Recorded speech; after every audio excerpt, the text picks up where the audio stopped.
1. First adventure. Once upon a time, but what author will venture to begin his tale so nowadays? Obsolete. Tedious.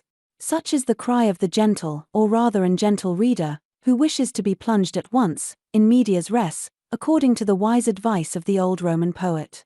He feels as if some long-winded talker of a guest, who had just entered, was spreading himself out, and clearing his voice to begin an endless discourse, and he angrily closes the book which he had but just opened. The present editor, indeed, of the wonderful tale of Master Flea.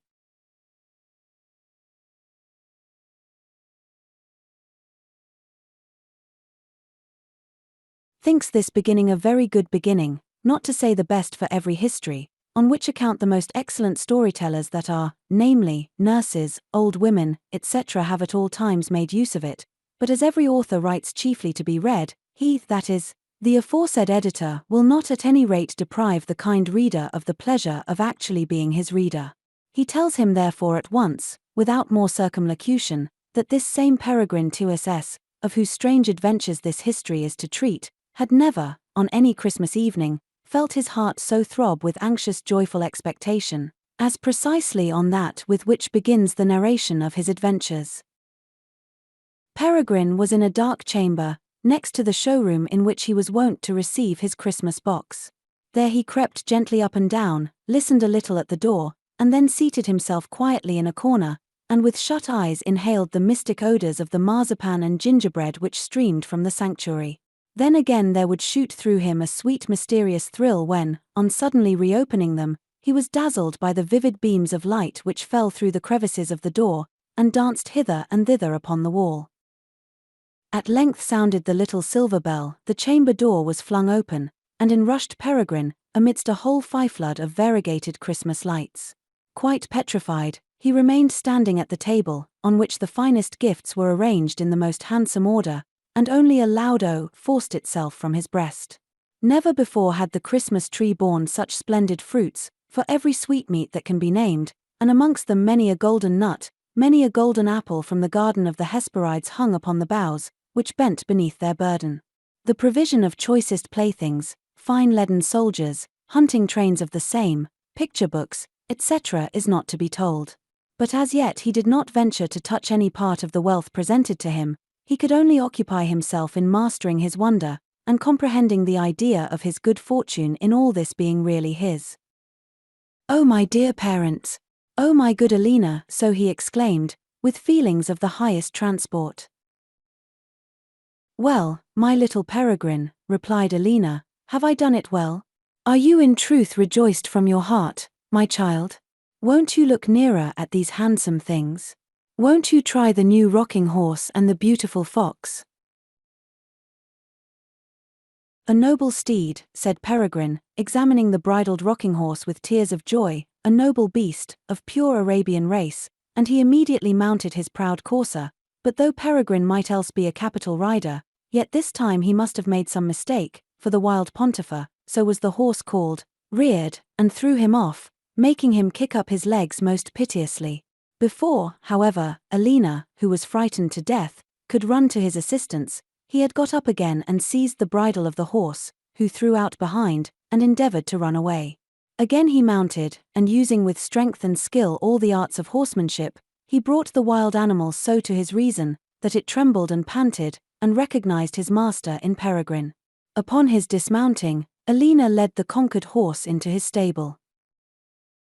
This somewhat violent riding, which had caused an outrageous noise in the room, and indeed through the whole house, was now over, and Peregrine seated himself at the table, that he might quietly take a nearer view of the other splendid presents. With great delight he devoured some of the marzipan, while he set in motion the limbs of the different puppets, peeped into the various picture books, mustered his army, which he with reason deemed invincible, since not a single soldier had a stomach in his body, and at last proceeded to the business of the chase.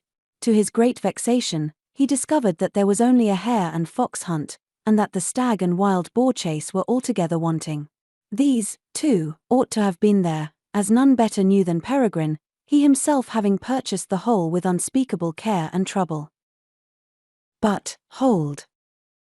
It seems highly requisite to guard the kind reader against the awkward mistakes into which he might fall, if the author were to go on gossiping at random, without reflecting that though he may know the meaning of these Christmas Eve arrangements, it is not so with his reader, who would wish to learn what he does not comprehend. Much mistaken would he be who should imagine that Peregrine Tyss was a child, to whom a kind mother, or some other well-affectioned female, called in romantic fashion Alina, had been giving Christmas boxes, nothing less than that. Mr. Peregrine Tyss had got to his 36th year, and herein had passed almost the best of life. 6 years before, he was said to be a handsome man, now he was with reason called a man of gentlemanly appearance, but at all times, then, as well as now, it was the cry of all, that he lived too much to himself, that he did not know life, and was manifestly suffering under a diseased melancholy. Fathers, whose daughters were just marriageable, thought that to get rid of this melancholy, the good Tyss could do nothing better than marry. He had a free choice, and had little reason to fear a negative. The opinion of the fathers was at least correct in regard to the latter point, insomuch as Mr. Tyss, besides being, as before said, a man of gentlemanly appearance, possessed a considerable property, left to him by his father, Mr. Balthasar Tyss, a very respectable merchant. Maidens who have got beyond the heyday of love, that is, who are at least 3 or 24 years old, when such highly gifted men put the innocent question of "Will you bless me with your hand, dearest?" seldom do otherwise than answer, with blushing cheeks and downcast eyes, "Speak to my parents, sir. I shall obey them, I have no will," while the parents fold their hands and say, "If it is the will of heaven, we have nothing against it, son." But Mr. Peregrine Tyss seemed inclined to nothing less than marriage, for besides that he was in general averse to society, he showed more particularly a strange idiosyncrasy towards the female race. The mere proximity of any woman would bring the perspiration on his forehead, and if actually accosted by a tolerably handsome girl, he would fall into an agony that fettered his tongue, and caused a cramp-like trembling through all his limbs. Hence, perhaps, it was that his old servant was so ugly, that, in the neighborhood where Mr. Peregrine Tyss lived, she passed for a wonder in natural history. The black, rugged, half-grey hair accorded well with the red bleary eyes, and just as well agreed the thick copper nose with the pale blue lips, in forming the image of an aspirant to the Bourgeois. So that 2 centuries earlier, she would hardly have escaped the stake, instead of being, as now, esteemed by Mr. Peregrine, and others too, for a good sort of person. This, in fact, she was, and might therefore well be forgiven, if she comforted her body with many a little dram in the course of the day, or, perhaps, too often took out from her stomacher a huge black japanned snuff-box, and fed her respectable nose very richly with pure Offenbacher. The kind reader has already observed that this remarkable person is the very same Alina who managed the business of the Christmas boxes. Heaven knows how she came by the celebrated name of the Queen of Golconda.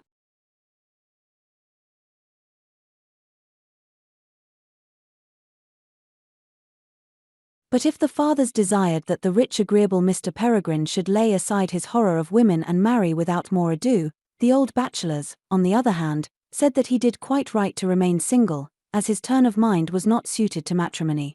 It was unlucky, however, that at the phrase turn of mind, not a few made a very mysterious face, and upon close inquiry, gave it to be pretty plainly understood, that Mr. Peregrine Tyss was at times a little cracked. The numerous retailers of this opinion belong chiefly to those who are firmly convinced that on the great highway of life, which is to be kept according to reason and prudence, the nose is the best guide, and who would rather put on blinkers than be led aside by any odorous shrub or blooming meadow that grows by the way. It was, however, true that Peregrine had many things about him which people could not comprehend.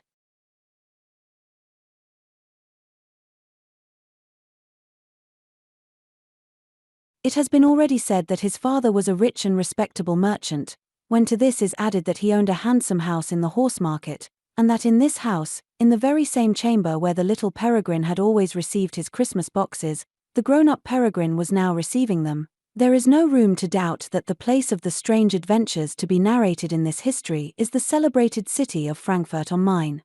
Of his parents little more is to be told than that they were quiet honest folks, of whom no one could speak anything but good. The unbounded esteem which Mr.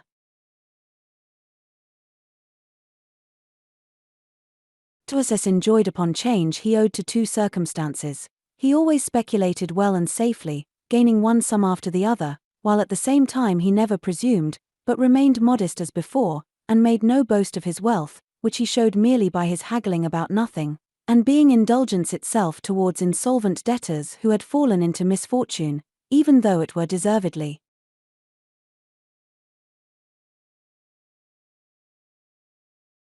For a long time the marriage of Mr. Tyss was unfruitful, till at length, after almost 20 years, Mrs. Tyss rejoiced her husband with a fine lusty boy, who was our identical Master Peregrinus Tyss. The boundless joy of the elders may be imagined, and the people of Frankfurt yet talk of the splendid christening given by the old Tyss, at which the noblest hock was filled out as if at a coronation festival. But what added still more to the posthumous fame of Mr. Tyss was that he invited to this christening a couple of people who, in their enmity, had often injured him, and not only them, but others too whom he thought he had injured, so that the feast was really one of peace and reconciliation. Alas! The good man did not suspect that this same child, whose birth so much rejoiced him, would soon be a cause of sorrow. At the very first, the boy Peregrine showed a singular disposition. After he had cried night and day uninterruptedly for some weeks, without their being able to find out any bodily ailment, he became on the sudden quite quiet and as it were stupefied into a motionless insensibility. He seemed incapable of the least impression. The little brow, which appeared to belong to a lifeless puppet, was wrinkled neither by tears nor laughter. His mother maintained that it was owing, on her part, to the sight of the old bookkeeper, who had for 20 years sat in the counting-house before the great cash-book, with the same lifeless countenance, and she wept bitter tears over the little automaton.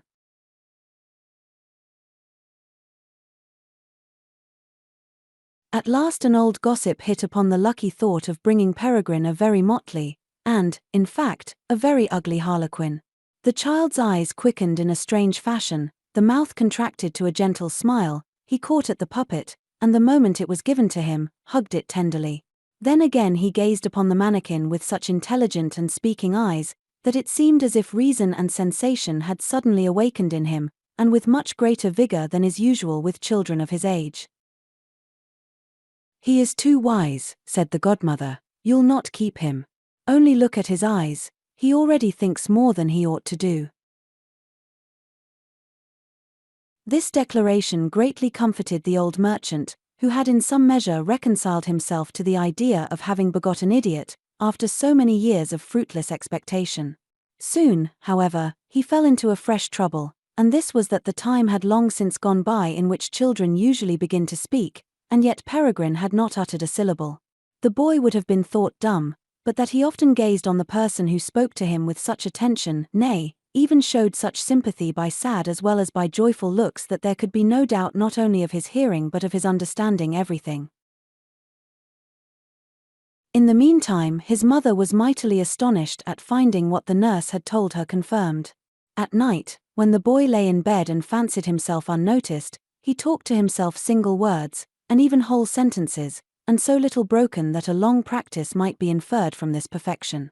Heaven has lent to women a certain tact of reading human nature as its growth variously develops itself, on which account, for the first years, at least of childhood, they are the best educators. According to this tact, Mrs. Tyss was far from letting the boy see he was observed, or from wishing to force him to speak. She rather contrived to bring it about by other dexterous means, that he should of himself no longer keep concealed the beautiful talent of speech, but should slowly, yet plainly, manifest it to the world, and to the wonder of all. Still, however, he evinced a constant aversion to talking, and was most pleased when they left him in quiet by himself. Thus was Mr. Tyss freed from all anxiety on account of his want of tongue, but it was only to fall into a much greater care afterwards. When Peregrine had grown a boy and ought to have learned stoutly, it seemed as if nothing was to be driven into him without the greatest trouble. It was with his writing and reading as it had been with his talking. At first the matter could not be compassed at all, and then on a sudden he did it admirably, and beyond all expectation. In the meantime one master after another left the house, not from dislike to the boy, but because they could not enter into his disposition. Peregrine was still, mannerly, and industrious, and yet it was no use thinking of any systematic learning with him. He had understanding for that only which happened to chime in exactly with his genius, all the rest passed over him without leaving any impression. And that which suited his genius was the wonderful. All that excited his imagination, in that he lived and moved. So, for example, he once received a present of a sketch of Beijing, with all its streets, houses, etc., which occupied the entire wall of his chamber. At the sight of this city of fables, of the singular people that seemed to crowd through its streets, Peregrine felt as if transported by some magic sleight into another world, in which he was to become at home. With eagerness he now fell upon everything that he could get hold of respecting China, the Chinese, and Beijing, and having somewhere found the Chinese sounds described, he labored to pronounce them according to the description, with a fine chanting voice. Nay, he even endeavored, by means of the paper scissors, to give his handsome calamanco bedgowns the Chinese cut as much as possible, that he might have the pleasure of walking the streets of Beijing in the fashion. Nothing else could excite his attention, to the great annoyance of his tutor, who just then wished to instill into him the history of the Hanseatic League, according to the express wish of Mr. Tyss, but the old gentleman found to his sorrow that Peregrine was not to be brought out of Beijing, wherefore he brought Beijing out of the boys' chamber. The elder Mr. Tyss had always considered it a bad omen that Peregrine, as a little child, should prefer counters to ducats, and next should manifest a decided abhorrence of moneybags, ledgers, and waste books. But what seemed most singular was that he never could hear the word bill of exchange pronounced without having his teeth set on edge, and he assured them that he felt at the sound as if someone was scratching up and down a pane of glass with the point of a knife. Mr. Tyss, therefore, could not help seeing that his son was spoilt for a merchant, and however he might wish to have him treading in his footsteps, yet he readily gave up this desire, under the idea that Peregrine would apply himself to some decided occupation. It was a maxim of his, that the richest man ought to have an employment, and thereby a settled station in life. People with no occupation were an abomination to him, and it was precisely to this no occupation that his son was entirely devoted, with all the knowledge which he had picked up in his own way, and which lay chaotically confounded in his brain. This was now the greatest and most pressing anxiety of Mr. Tyss. Peregrine wished to know nothing of the actual world. The old man lived in that only, from which contradiction it could not but be that the older Peregrine grew, the worse became the discord between father and son, to the no little sorrow of the mother. She cordially conceded to Peregrine, who was otherwise the best of sons, his mode of life, in mere dreams and fancies, though to her indeed unintelligible, and she could not conceive why her husband would positively impose upon him a decided occupation. By the advice of tried friends, Tyss sent his son to the University of Jena, but when, after 3 years, he returned, the old man exclaimed, full of wrath and vexation, "Did I not think so? Hans the dreamer he went away, Hans the dreamer he comes back again." And so far he was quite right, for the student was substantially unaltered.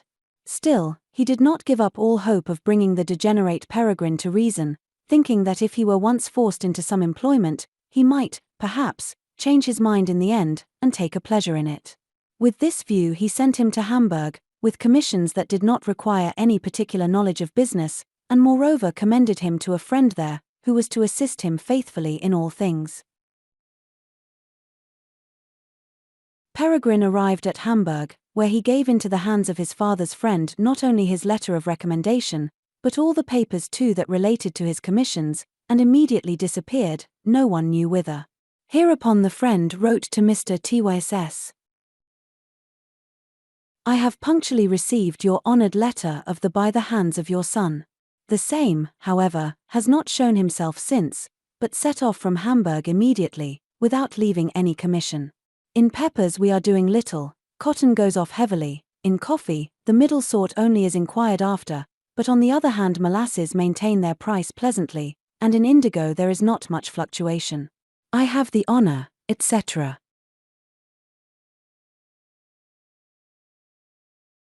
This letter would have plunged Mr. Tyss and his spouse into no little alarm, if by the very same post another had not arrived from the lost son, wherein he excused himself, with the most melancholy expressions, saying that it had been utterly impossible for him to execute the received commissions, according to his father's wishes, and that he found himself irresistibly attracted to foreign countries, from which he hoped to return home in a year's time with a happier and more cheerful disposition. "It is well," said the old man, "that the youngster should look about him in the world, he may get shaken out of his daydreams." And when Peregrine's mother expressed an anxiety lest he should want money for his long journey, and that, therefore, his carelessness was much to be blamed in not having written to tell them where he was going, the old gentleman replied laughing, "If the lad be in want of money, he will the sooner get acquainted with the real world, and if he have not said which way he is going, still he knows where his letters will find us."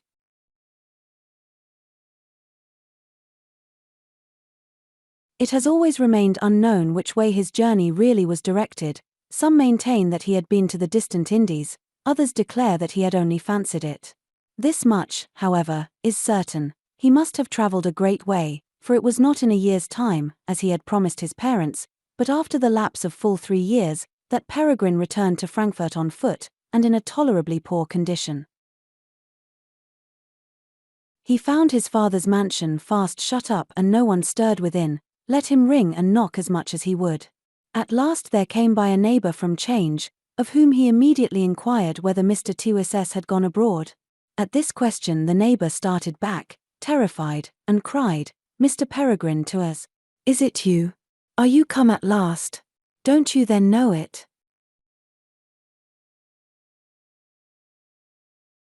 Enough, Peregrine learned that, during his absence, both parents had died, one after the other, that the authorities had taken possession of the inheritance, and had publicly summoned him, whose abode was altogether unknown, to return to Frankfurt and receive the property of his father. Peregrine continued to stand before his neighbour without the power of utterance. For the first time the pain of life crossed his heart, and he saw in ruins the beautiful bright world wherein, till now, he had dwelt with so much delight. The neighbour soon perceived that he was utterly incapable of setting about the least thing that the occasion called for. He therefore took him to his own house, and himself arranged everything with all possible expedition, so that on the very same evening, Peregrine found himself in his paternal mansion.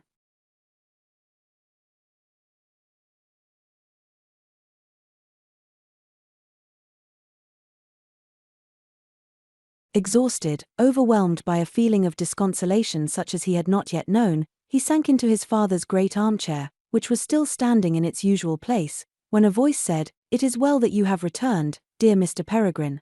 Ah, if you had but come sooner." Peregrine looked up and saw close before him the old woman whom his father had taken into his service chiefly because she could get no other place, on account of her outrageous ugliness. She had been Peregrine's nurse in his early childhood, and had not left the house since. For a long time he stared at the woman, and at last began with a strange smile, "Is it you, Alina? The old people live still, do they not?" And with this he got up, went through every room, considered every chair, every table, and every picture, and then calmly added, "Yes, it is all just as I left it, and just so shall it remain." From this moment Peregrine adopted the strange life which was mentioned at the very beginning of our story. Retired from all society, he lived with his aged attendant in the large roomy house in the deepest solitude. Subsequently he let out a couple of rooms to an old man, who had been his father's friend, and seemed as misanthropical as himself. Reason enough why the two should agree remarkably well, for they never saw each other. There were 4 family festivals which Peregrine celebrated with infinite solemnity, and these were the birthdays of his father and mother, Easter, and his own day of christening. At these times Alina had to set out a table for as many persons as his father had been wont to invite, with the same wine and dishes which had been usually served up on those occasions. Of course the same silver, the same plates, the same glasses, such as had then been used, and such as they still remained, were now brought forward, in the fashion which had prevailed for so many years. Peregrine kept to this strictly. Was the table ready? He sat down to it alone, ate and drank but little, listened to the conversation of his parents, and the imaginary guests, and replied modestly to this or that question as it was directed to him by anyone of the company. Did his mother put back her seat? He too rose with the rest, and took his leave of each with great courtesy. Then he retired to a distant chamber, and consigned to Alina the division of the wine and the many untasted dishes amongst the poor, which command of her master, the faithful soul was wont to execute most conscientiously. The celebration of the 2 birthdays he began early in the morning, that, according to the custom of his boyhood, he might carry a handsome nosegay into the room where his parents used to breakfast, and repeat verses which he had got by heart for the occasion. On his own day of christening, he naturally could not sit at table, as he had not then been long born. Alina, therefore, had to attend to everything, that is, to invite people to drink, and, in the general phrase, to do the honors of the table, with this exception. Everything was the same as at the other festivals. But in addition to these, Peregrine had yet another holiday in the year, or rather holy evening, and that was Christmas Eve, with its gifts, which had excited his youthful fancy more than any other pleasure. He himself carefully purchased the motley Christmas lights, the playthings, the sweetmeats, just as his parents had presented them to him in his childish years, and then the presentation took place, as the kind reader has already seen. "It is very vexatious," said Peregrine, after having played with them some time, "it is very vexatious that the stag and wild boar hunt should be missing. Where can they be? Ah, look there." At this moment he perceived a little box which still remained unopened, and hastily snatched at it, expecting to recover the missing treasure. But on opening it he found it empty, and started back as if a sudden fright had seized him. "Strange," he murmured to himself, "strange. What is the matter with this box? It seems as if some fearful thing sprang out upon me, that my eye was too dull to grapple with."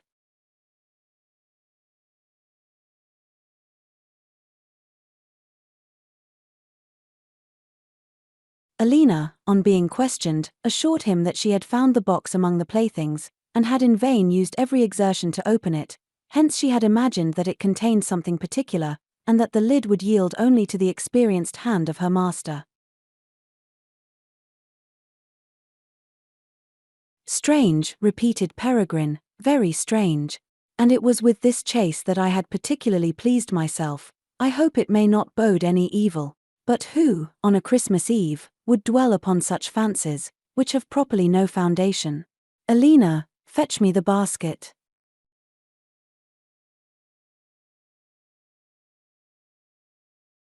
Alina accordingly brought a large white basket, in which, with much care, he packed up the playthings, the sweetmeats, and the tapers, took the basket under his arm, the great Christmas tree on his shoulder, and set out on his way.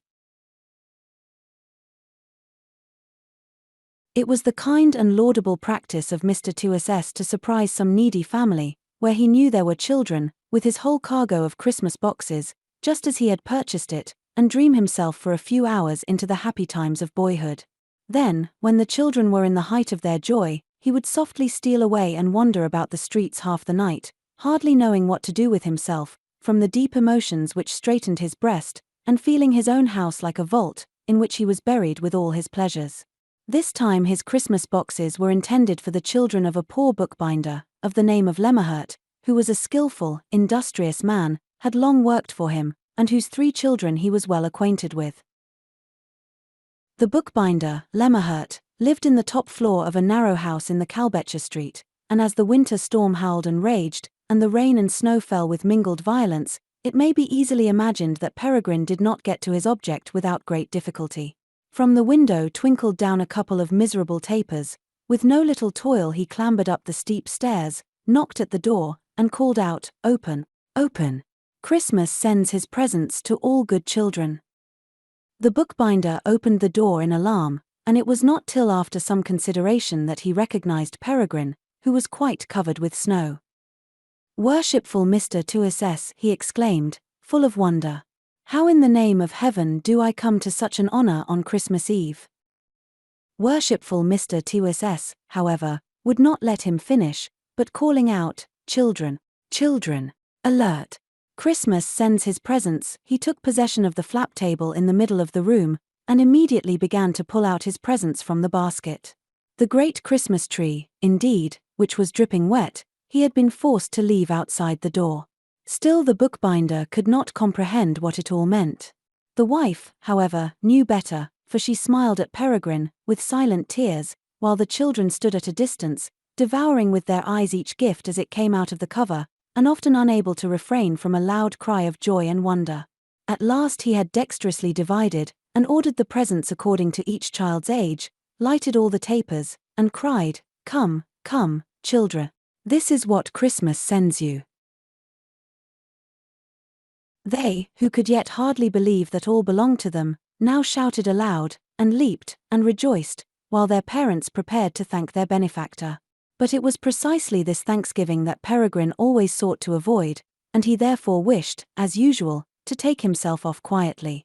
With this view he had got to the door, when it suddenly opened, and in the bright shine of the Christmas lights stood before him a young female, splendidly attired.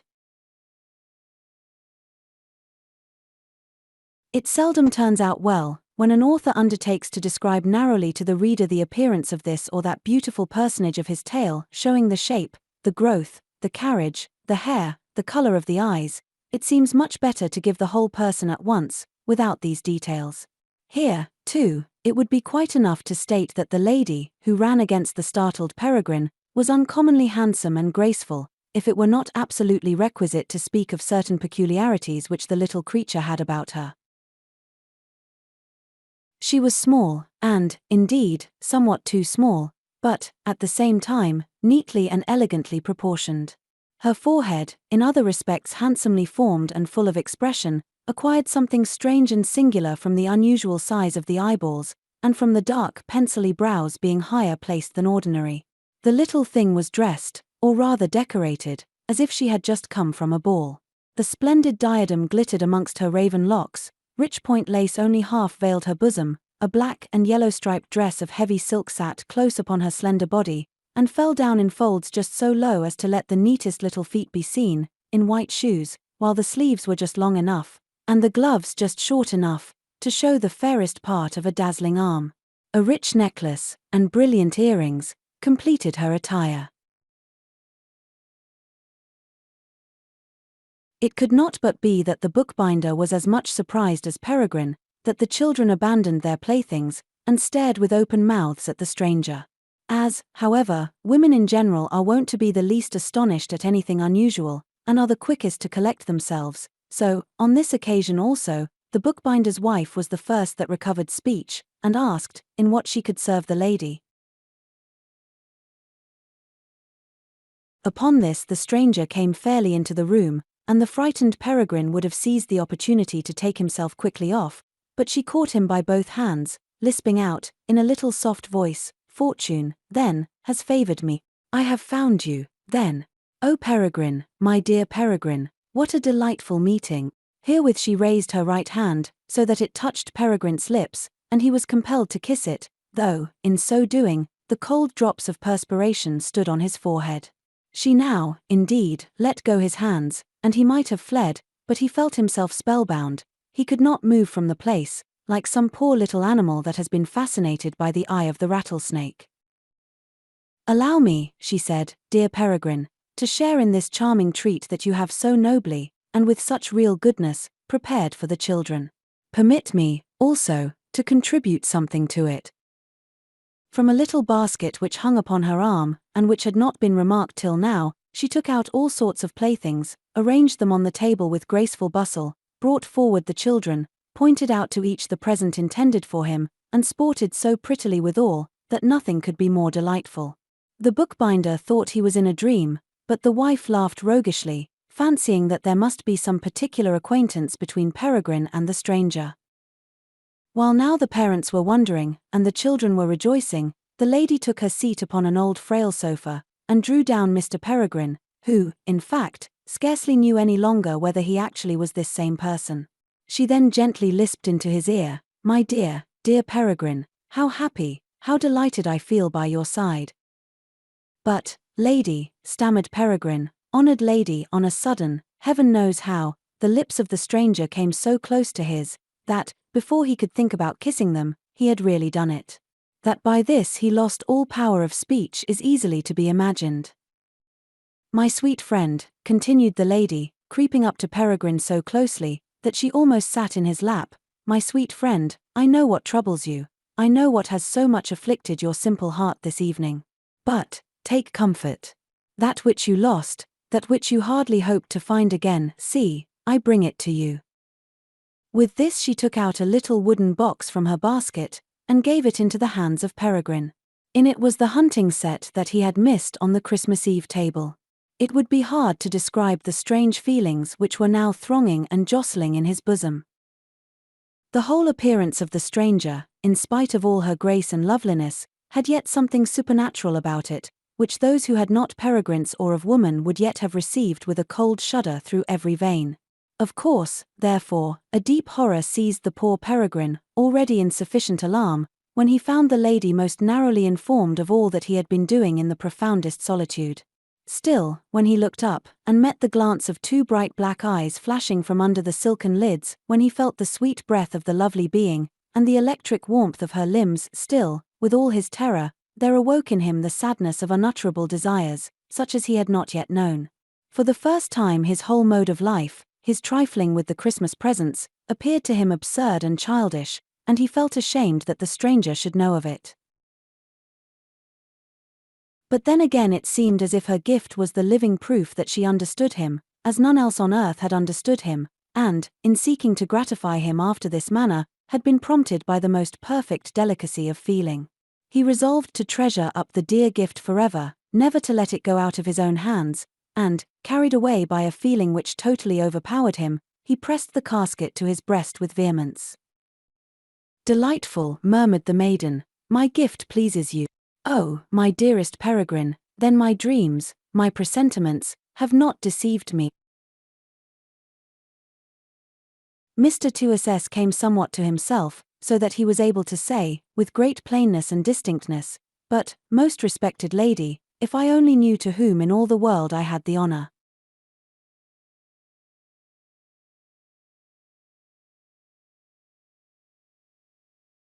"Cunning man," said the stranger, gently tapping his cheeks, "to pretend as if you did not know your faithful Alina, but it is time that we should leave the good folks here to their own pleasures.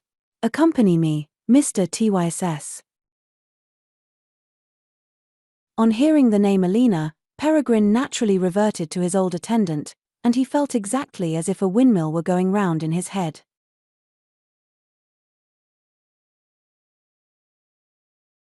The strange Alina now took the kindest and most gracious leave of the family, while the bookbinder, from pure wonder and respect, could only stammer out something unintelligible. But the children made as if they had been long acquainted with her, and the wife said, "Such a kind, handsome man as you are, Mr. Tyss, well deserves to have so kind and handsome a bride, who, even at this hour, assists him in doing acts of benevolence. I congratulate you with all my heart." The strange lady thanked her with emotion, protesting that the day of her wedding should also be a day of festival to them, and then strictly refusing all attendance, took a taper from the Christmas table to light herself down the stairs. It is easy to imagine the feelings of Peregrine at all this, on whose arm she leant. "Accompany me, Mr. Tyss," that is, he thought within himself, down the stairs to the carriage which stands at the door, and where the servant, or perhaps a whole set of servants, is in waiting, for in the end it must be some mad princess, who, "Heaven deliver me with speed from this strange torture, and keep me in my right senses, such as they are." Mr. Tyss did not suspect that all which had yet happened was only the prologue to a most wonderful adventure, and had therefore, without knowing it, done exceedingly well in praying to heaven for the preservation of his senses. No sooner had the couple reached the bottom of the stairs, than the door was opened by invisible hands, and, when they had got out, was shut again in the same manner. Peregrine, however, paid no attention to this, in his astonishment at finding not the slightest appearance of any carriage before the house, or of any servant in waiting. "In the name of heaven," he cried, "where is your coach, lady?" "Coach," replied the stranger, "coach? What coach? Did you think, dear Peregrine, that my impatience, my anxiety, to find you, would allow me to come riding here quite quietly. No, hurried on by hope and desire, I ran about through the storm till I found you. Thank heaven that I have succeeded. And now lead me home, my house is not far off. Peregrine resolutely avoided all reflection on the impossibility of the stranger going a few steps only, tricked out as she was, and in white silk shoes, without spoiling her whole dress in the storm, instead of being, as now, in a state that showed not the slightest trace of discomposure. He reconciled himself to the idea of accompanying her still farther, and was only glad that the weather was changed. The storm, indeed, had passed, not a cloud was in the heaven, the full moon shone down pleasantly, and only the keen air made the midnight to be felt. Scarcely had they gone a few steps, when the maiden began to complain softly, and soon burst out into loud lamentations, that she was freezing with the cold. Peregrine, whose blood glowed through his veins, who had therefore been insensible to the weather, and never thought of her being so lightly clad, without even a shawl or a tucker, now on a sudden saw his folly, and would have wrapped her in his cloak. This, however, she rejected, exclaiming piteously, "No, my dear Peregrine, that avails me nothing. My feet, ah, my feet! I shall die with the dreadful agony." And she was about to drop, half senseless, as she cried out with a faint voice, "Carry me, my sweet friend." Without more ado, Peregrine took up the light little creature in his arms like a child, and wrapped her in his cloak. But he had not gone far with his burden, before the wild intoxication of desire took more and more possession of him, and, as he hurried halfway through the streets, he covered the neck and bosom of the lovely creature, who had nestled closely to him with burning kisses. At last he felt as if waking with a sudden jerk out of a dream. He found himself at a house door, and, looking up, recognized his own house, in the horse market, when, for the first time, it occurred to him that he had not asked the maiden where she lived. He collected himself therefore with effort, and said, "Lady, sweet, angelic creature, where is your abode?" "Here, my dear Peregrine," she replied, lifting up her head, "here, in this house. I am your Alina, I live with you. But get the door open quickly." "No, never," cried Peregrine, in horror, and let her sink down. "How?" exclaimed the stranger, "how?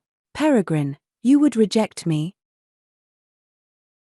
And yet know my dreadful fate, and yet know that, child of misfortune as I am, I have no refuge, and must perish here miserably if you will not take me in as usual. But perhaps you wish that I should perish? Be it so then. Only carry me to the fountain, that my corpse may not be found before your door. Ha! The stone dolphins may, perchance, have more pity than you have. Woe is me! Woe is me! The bitter cold!" She sank down in a swoon. Peregrine was seized with despair, and exclaiming wildly, "Let it be as it will, I cannot do otherwise," he lifted up the lifeless little thing, took her in his arms, and rang violently at the bell. No sooner was the door opened than he rushed by the servant, and instead of waiting, according to his usual custom, till he got to the top of the stairs, and then tapping gently, he shouted out, "Alina, Alina," light, and, indeed, so loudly, that the whole floor re-echoed it. "How? What? What's this?"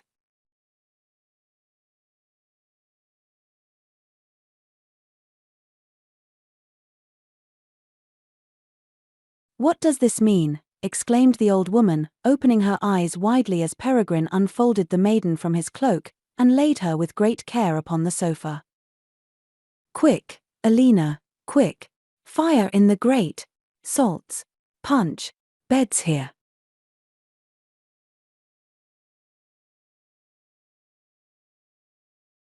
Alina, however, did not stir from the place, but remained, staring at the stranger, with her "How?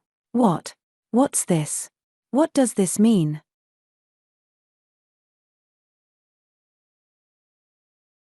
Hereupon Peregrine began to tell of a countess, perhaps a princess, whom he had met at the bookbinder's, who had fainted in the streets, whom he had been forced to carry home, And, as Alina still remained immovable, he cried out, stamping with his feet, "Fire, I tell you, in the devil's name.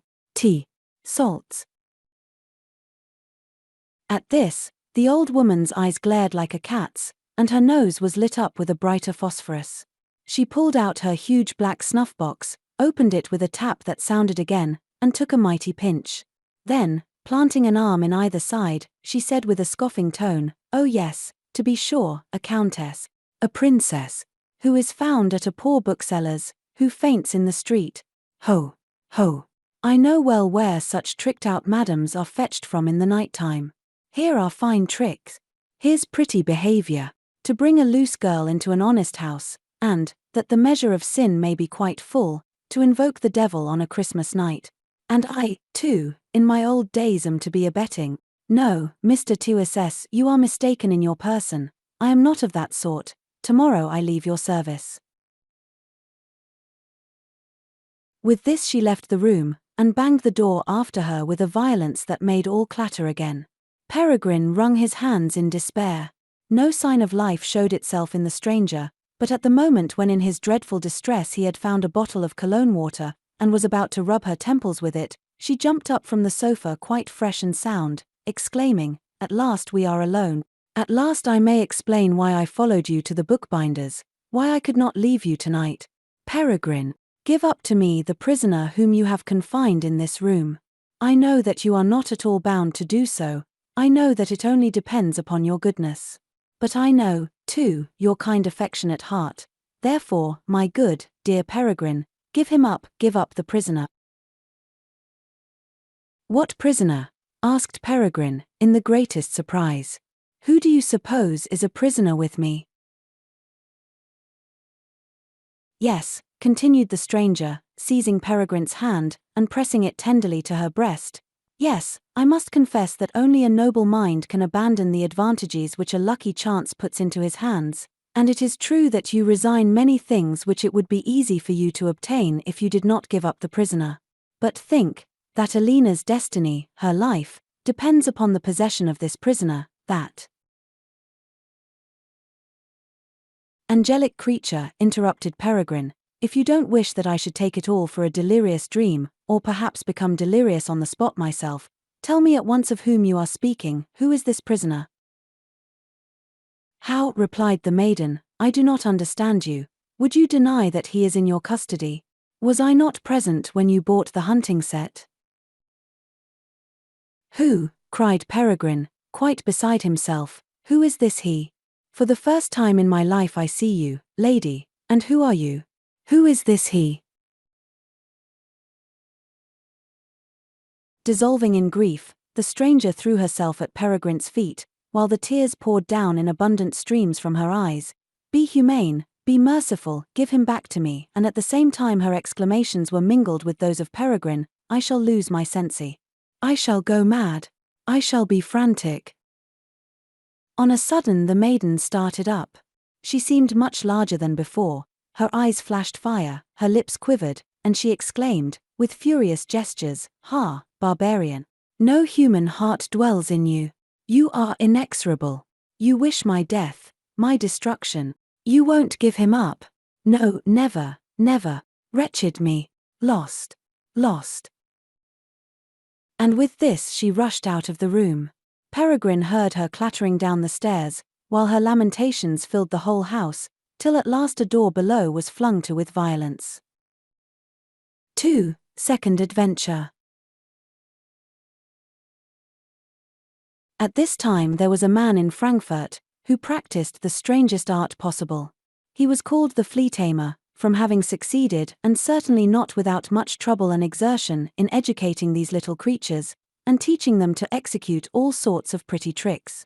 You saw with the greatest astonishment a troop of fleas upon a slab of highly polished marble, who drew along little cannons, ammunition wagons, and baggage carts, while others leaped along by them with muskets in their arms, cartouche boxes on their backs, and sabres at their sides. At the word of command from the artist, they performed the most difficult evolutions, and all seemed fuller of life and mirth than if they had been real soldiers. The marching consisted in the neatest entrechats and capers, and the faces about, right and left, in the most graceful pirouettes. The whole troop had a wonderful aplomb, and the general seemed to be at the same time a most admirable ballet master. But even more handsome and more wonderful were the little gold coaches, which were drawn by 4, 6, or 8 fleas. Coachmen and servants were little gold flies, of the smallest kind and almost invisible, while that which sat within could not be well distinguished. One was involuntarily reminded of the equipage of Queen Mab, so admirably described by Shakespeare's Mercutio, that it is easy to perceive she must often have travelled athwart his own nose. But it was not till you overlooked the table with a good magnifying glass that the art of the flea tamer developed itself in its full extent, for then first appeared the splendour and grace of the vessels, the fine workmanship of the arms, the glitter and neatness of the uniforms, all of which excited the profoundest admiration. It was quite impossible to imagine what instruments the flea tamer could have used in making neatly and proportionately certain little collaterals, such as spurs and buttons, compared to which that matter seemed to be a very trifling task, which else had passed for a masterpiece of the tailor, namely, the fitting a flea with a pair of breeches, though, indeed, in this the most difficult part must have been the measuring. The flea tamer had abundance of visitors. Throughout the whole day the hall was never free from the curious, who were not deterred by the high price of admission. In the evening, too, the company was numerous, nay, almost more numerous, as then even those people, who cared little about such trickeries, came to admire a work which gave the flea tamer quite another character, and acquired for him the real esteem of the philosopher. This work was a night microscope, that, as the sun microscope by day, like a magic lantern, flung the object, brightly lit up, upon a white ground, with a sharpness and distinctness which left nothing more to be wished. Moreover, the flea tamer carried on a traffic with the finest microscopes that could be, and which were readily bought at a great price. It chanced that a young man, called George Pepusch, the kind reader will soon be better acquainted with him, took a fancy to visit the flea tamer late in the evening.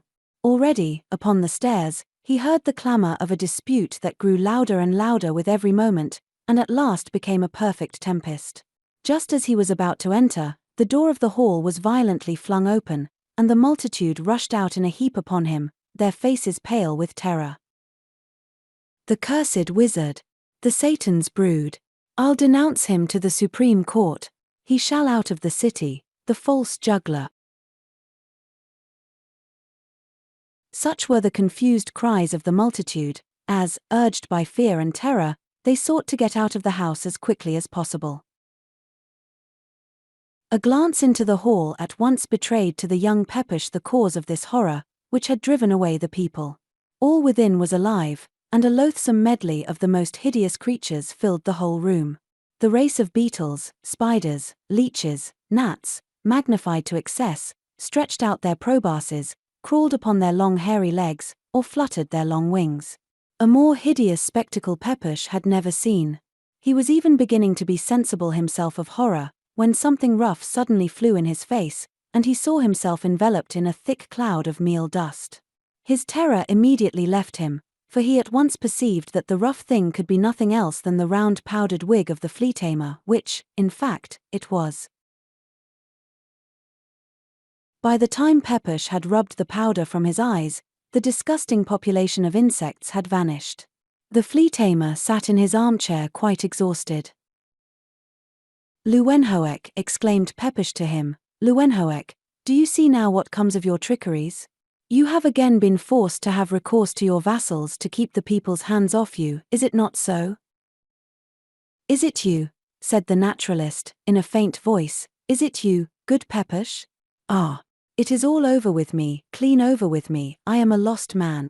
Pepusch, I begin to believe that you really meant it well with me, and that I have not done wisely in making light of your warnings."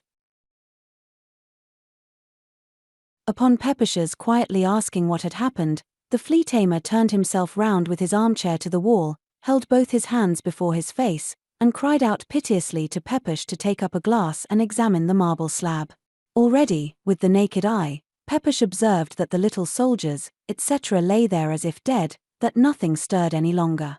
The dexterous fleas appeared also to have taken another shape. But now, by means of the glass, Pepusch soon discovered that not a single flea was there, but what he had taken for them were nothing more than black peppercorns and fruit seeds that stood in their uniforms. "I know not," began the flea tamer, quite melancholy and overwhelmed, "I know not what evil spirit struck me with blindness, that I did not perceive the desertion of my army till the people were at the table and prepared for the spectacle. You may imagine, Pepusch, how, on seeing themselves deceived, the visitors first murmured, and then blazed out into fury. They accused me of the vilest deceit, and as they grew hotter and hotter, and would no longer listen to any excuses, they were falling upon me to take their own revenge.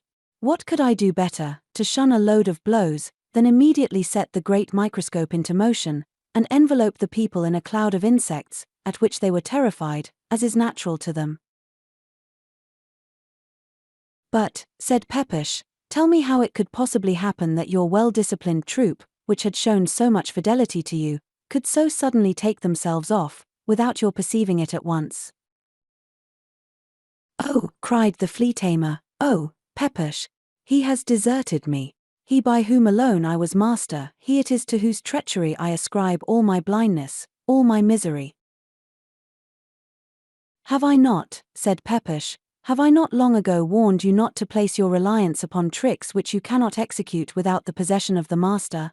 And on how ticklish a point rests that possession, notwithstanding all your care, you have just now experienced." Pepusch further gave the flea tamer to understand that he could not at all comprehend how his being forced to give up these tricks could so much disturb his life, as the invention of the microscope, and his general dexterity in the preparation of microscopic glasses, had long ago established him.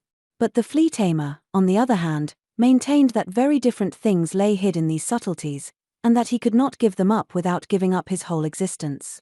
Pepusch interrupted him by asking, "Where is Dörtje Elverdink?" "Where is she?" screamed Leeuwenhoek, wringing his hands. "Where is Dörtje Elverdink? Gone. Gone into the wide world. Vanished. But strike me dead at once, Pepusch, for I see your wrath growing. Make short work of it with me."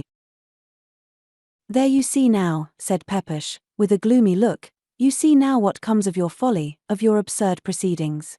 Who gave you a right to confine the poor Dörtje like a slave, and then again, merely for the sake of alluring people, to make a show of her like some wonder of natural history? Why did you put a force upon her inclinations, and not allow her to give me her hand, when you must have seen how dearly we loved each other? Fled, is she? Well then, she is no longer in your power, and although I do not at this moment know where to seek for her, yet am I convinced that I shall find her. There, Leeuwenhoek, put on your wig again, and submit to your destiny. That is the best thing you can do." The flea tamer arranged his wig on his bald head with his left hand, while with his right he caught Pepusch by the arm, exclaiming, "Pepusch, you are my real friend, for you are the only man in the whole city of Frankfurt who know that I lie buried in the old church at Delft, since the year 1725, and yet have not betrayed it to anyone, even when you were angry with me on account of Dörtje Elverdink. If at times I cannot exactly get it into my head that I am actually that Antony van Leeuwenhoek who lies buried at Delft, yet again I must believe it, when I consider my works and reflect upon my life, and on that account it is very agreeable to me that it is not at all spoken of. I now see, my dear Pepusch, that, in regard to Dörtje Elverdink, I have not acted rightly, although in a very different way from what you may well imagine.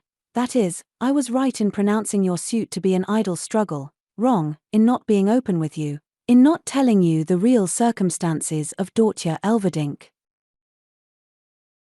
You would then have seen how praiseworthy it was to talk you out of wishes, the accomplishment of which could not be other than destructive. Pepusch, sit down by me, and hear a wonderful history." "That I am likely to do," replied Pepusch with a malicious glance, sitting down in an armchair, opposite the flea tamer, who thus began. "As you are well versed, my dear friend, in history, you know, beyond doubt, that King Sekakis lived for many years in intimate intercourse with the Flower Queen, and that the beautiful Princess Gamaheh was the fruit of this passion. But it is not so well known, nor can I tell you, in what way the Princess Gamaheh came to Famagusta. Many maintain, and not without reason, that the princess wished to conceal herself there from the odious leech prince, the sworn enemy of the flower queen. Be this as it may, it happened once in Famagusta, that the princess was walking in the cool freshness of the evening, and chanced upon a pleasant cypress grove. Allured by the delightful sighings of the evening breeze, the murmurs of a brook, and the soft music of the birds, she stretched herself upon the moss, and quickly fell into a sound slumber.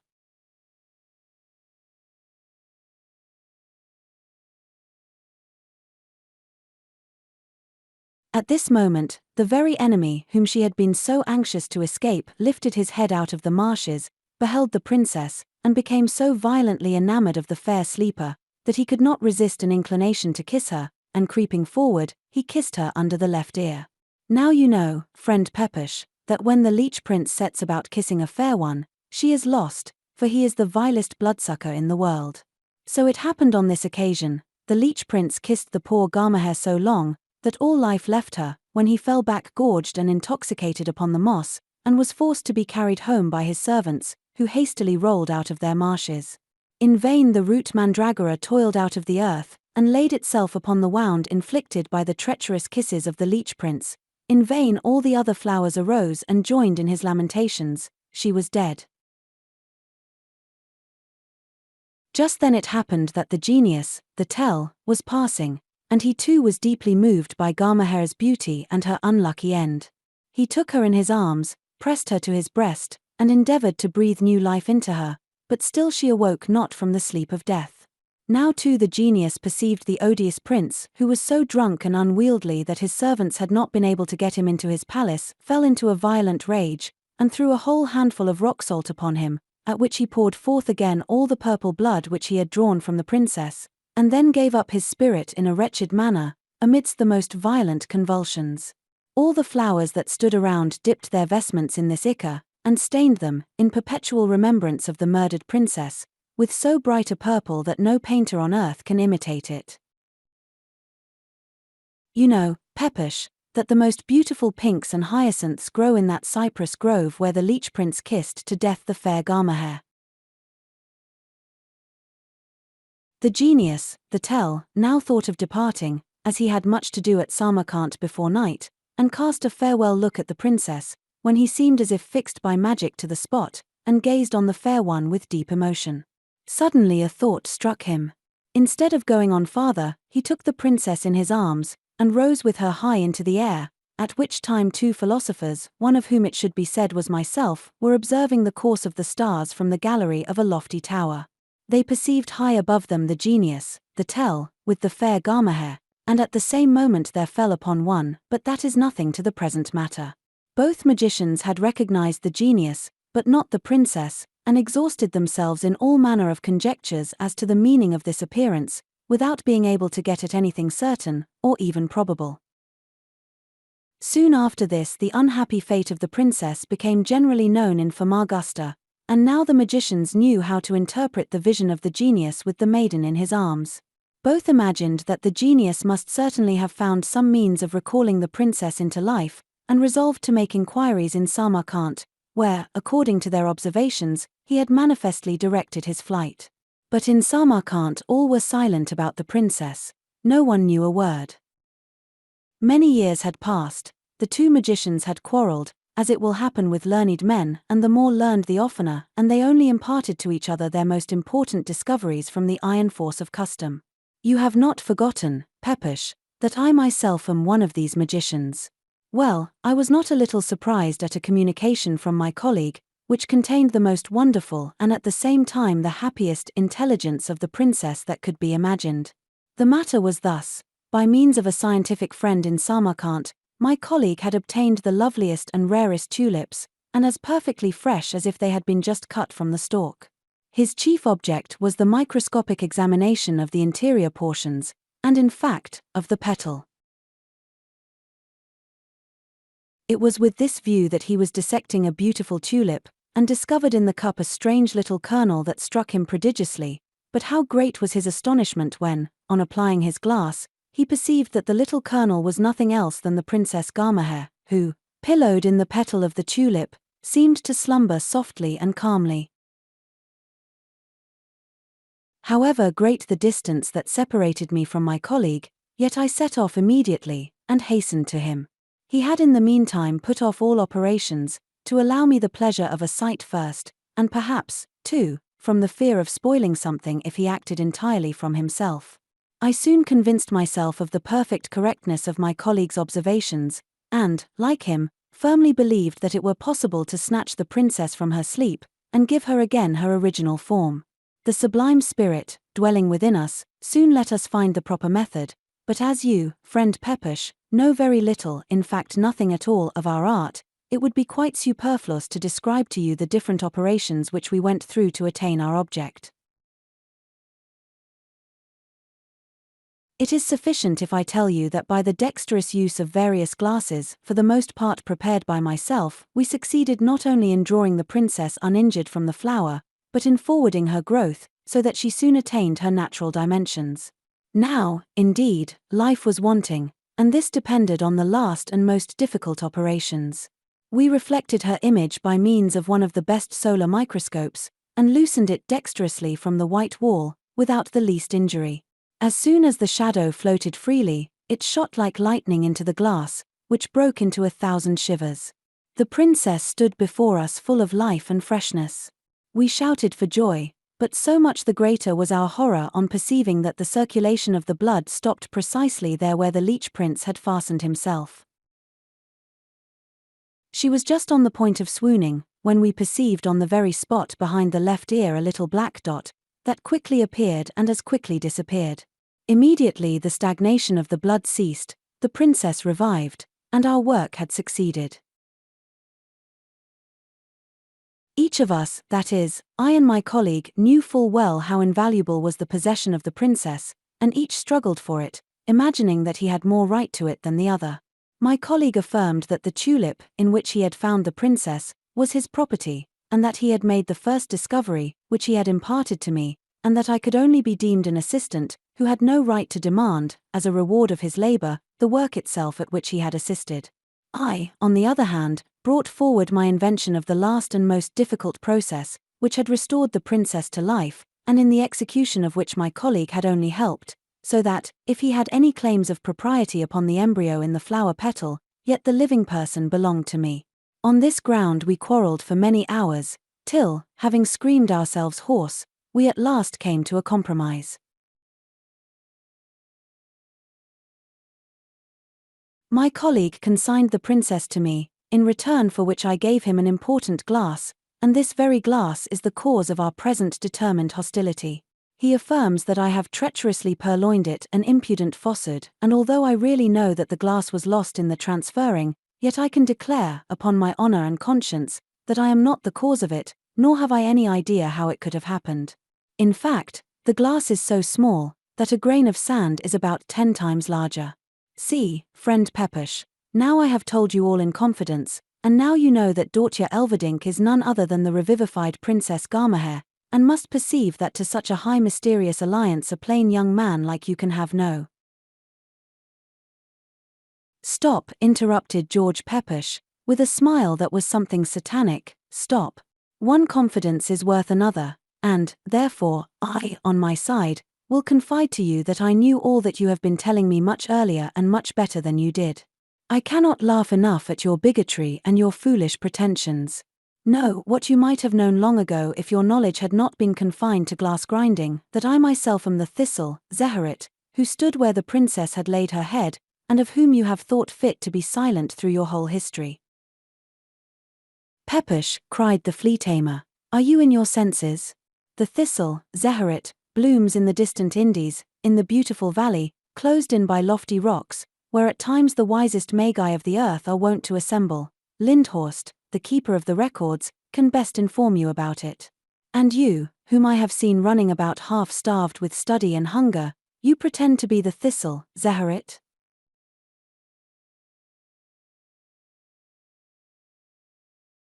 What a wise man you are, Leeuwenhoek, said Pepusch, laughing. Well, think of my person what you will, but do not be absurd enough to deny that, in the moment of the thistle Zeherit's feeling the sweet breath of Gamaheh, he bloomed in glowing love and passion, and that, when he touched the temples of the sleeping princess, she too dreamt sweetly of love. Too late the thistle perceived the leech prince, whom he else had killed with his thorns in a moment, but yet, with the help of the root, mandragora, he would have succeeded in recalling the princess to life, if the stupid genius, the tell, had not interfered with his awkward remedies. It is true that in his passion the genius put his hand into the salt box, which he is used to carry at his girdle when he travels, like Pantagruel, and flung a good handful at the leech prince. But it is quite false that he killed him in so doing. All the salt fell into the marsh, not a single grain hit the prince, whom the thistle, Zeherit, slew with his thorns, and having thus avenged the murder of Gamaheh, devoted himself to death. It is the genius only who interfered in matters not concerning him that is the cause of the princess lying so long in the sleep of flowers. The thistle awoke much earlier, for the death of both was but the same sleep, from which they revived, although in other forms. You will have completed the measure of your gross blunders, if you suppose that the Princess Gamaheh was formed exactly as Dörtje Elverdink now is, and that it is you who restored her to life. It happened to you, my good Lewenhoek, as it did to the awkward servant in the remarkable story of the 3 pomegranates. He freed 2 maidens from the fruit, without having first assured himself of the means of keeping them in life, and in consequence saw them perish miserably before his eyes. Not you, but he, who has escaped from you, whose loss you so deeply feel and lament, he it was who completed the work, which you began so awkwardly. Ha! Cried the flea tamer, quite beside himself, ha! 'Twas so I suspected. But you, Pepusch, you, to whom I have shown so much kindness, you are my worst enemy, I see it well now. Instead of advising me, instead of assisting me in my misfortunes, you amuse me with all manner of nonsensical stories. Nonsense yourself, cried Pepusch, quite indignant. You'll rue your folly too late, you dreaming charlatan. I go to seek Dörtje Elverdink, but that you may no longer mislead honest people. He grasped at the screw which set all the microscopic machinery in motion.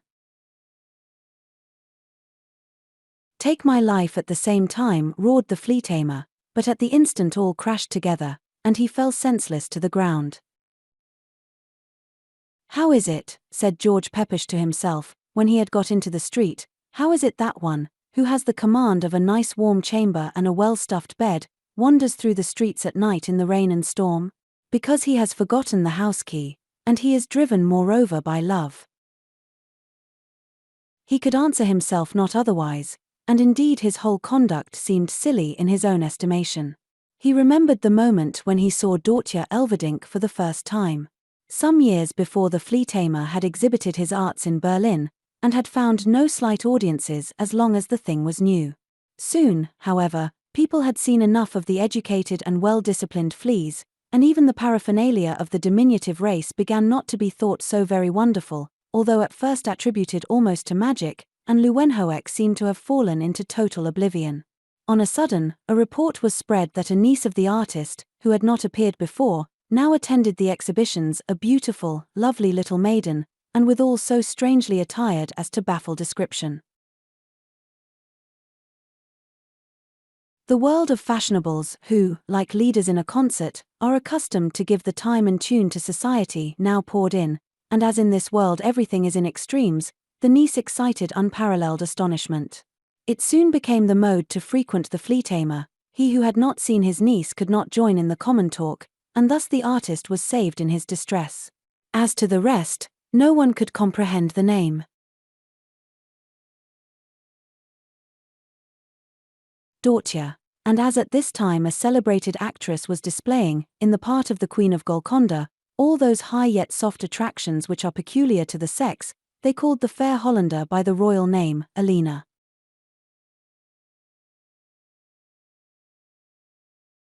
When George Pepusch came to Berlin, Lewenhoek's fair niece was the talk of the day, and hence at the table of the hotel, where he lodged, scarcely anything else was spoken of but the little wonder that delighted all the men, young and old, and even the women themselves.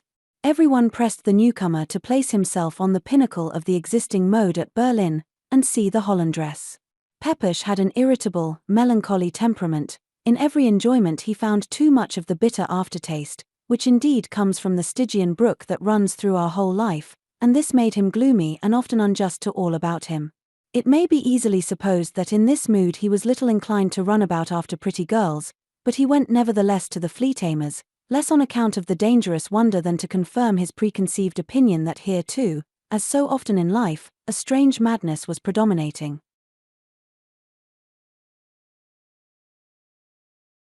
He found the Hollandress fair, indeed, and agreeable, but in considering her, he could not help smiling with self-satisfaction at his own sagacity, by the help of which he had already guessed that the heads, which the little one had so perfectly turned, must have been tolerably crazy before they left home.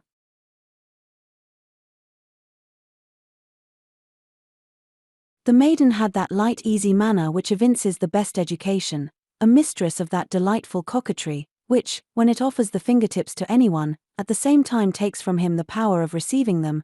The lovely little creature knew how to attract her numerous visitors, as well as to restrain them within the bounds of the strictest decorum.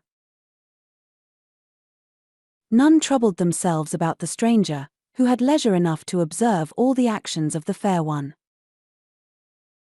But while he continued staring more and more at the beautiful face, there awoke in the deepest recesses of his mind a dark recollection, as if he had somewhere before seen the Hollandress, although in other relations and in other attire, and that he himself had at one time worn a very different form.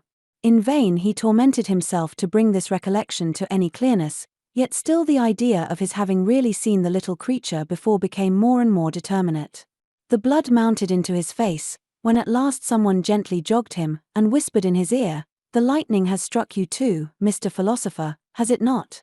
It was his neighbor of the ordinary, to whom he had asserted that the ecstasy into which all had fallen was no better than madness, which would pass away as quickly as it had arisen. Pepusch observed that while he had been gazing so fixedly on the little one, the hall had grown deserted. Now for the first time she seemed to be aware of his presence, and greeted him with graceful familiarity. From this time he could not get rid of her idea. He tormented himself through a sleepless night, only to come upon the trace of a recollection, but in vain. The sight of the fair one, he rightly thought, could alone bring him to it, and the next day, and all the following days, he never omitted visiting the flea tamer, and staring 2 or 3 hours together at the beautiful Dörtje Elverdink. When a man cannot get rid of the idea of a beautiful woman who has riveted his attention, he has already made the first step towards love, and thus it happened that, at the very time Pepusch fancied he was only poring upon that faint recollection, he was already in love with the fair Hollandress. Who would now trouble himself about the fleas, over whom Alina had gained so splendid a victory, attracting all within her own circle? The master himself felt that he was playing a somewhat silly part with his insects. He, therefore, locked up the whole troop for other times, and with much dexterity gave to his play another form, in which his niece played the principal character. He had hit upon the happy thought of giving evening entertainments, at a tolerably high rate of subscription, in which, after he had exhibited a few optical illusions, the further amusement of the company rested with his niece. Here the social talents of the fair one shone in full measure, and she took advantage of the least pause in the entertainment to give a new impulse to the party by songs, which she herself accompanied on the guitar. Her voice was not powerful, her manner was not imposing, often even against rule, but the sweetness and clearness of tone completely answered to her appearance, and when from her dark eyelashes she darted the soft glances, like gentle moonbeams, amongst the spectators, every breast heaved, and the censure of the most confirmed pedant was silenced. Pepusch diligently prosecuted his studies in these evening entertainments, that is, he stared for 2 hours together at the Hollandress, and then left the hall with the rest of the company. Once he stood nearer to her than usual, and distinctly heard her saying to a young man, "Tell me, who is that lifeless spectre, that every evening stares at me for hours, and then disappears without a syllable?" Pepusch was deeply hurt, and made such a clamour in his chamber, and acted so wildly, that no friend could have recognized him in his mad freaks. He swore, high and low, never again to see the malicious Hollandress, but for all that, did not fail appearing at Leeuwenhoek's on the very next evening, at the usual hour, to stare at the lovely Dörtje more fixedly if that were possible, than ever. It is true, indeed, that even upon the steps he was mightily alarmed at finding himself there, and in all haste adopted the wise resolution of keeping quite at a distance from the fascinating creature.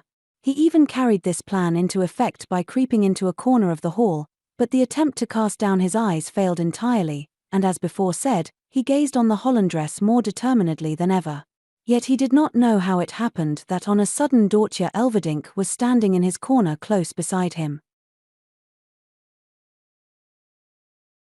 With a voice that was melody itself, the fair one said, "I do not remember, sir, having seen you anywhere before our meeting here at Berlin, and yet I find in your features, in all your manner, so much that seems familiar.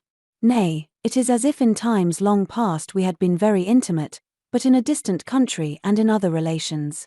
I entreat you, free me from this uncertainty, and if I am not deceived by some resemblance, let us renew the friendship, which floats in dim recollection like some delightful dream."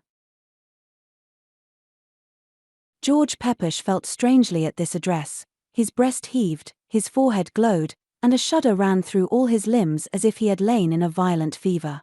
Though this might mean nothing else than that he was head over ears in love, yet there was another cause for this perturbation, which robbed him of all speech, and almost of his senses.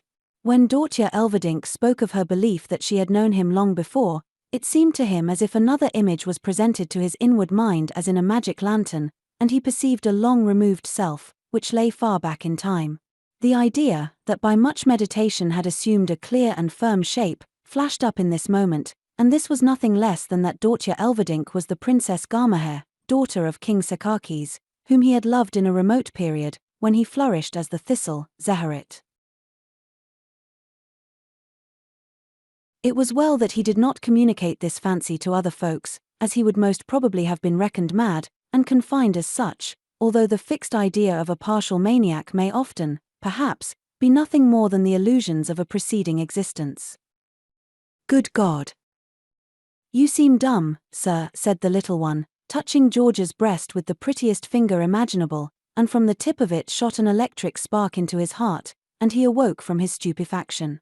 He seized her hand in a perfect ecstasy, covered it with burning kisses, and exclaimed, "Heavenly, angelic creature," etc., etc., etc.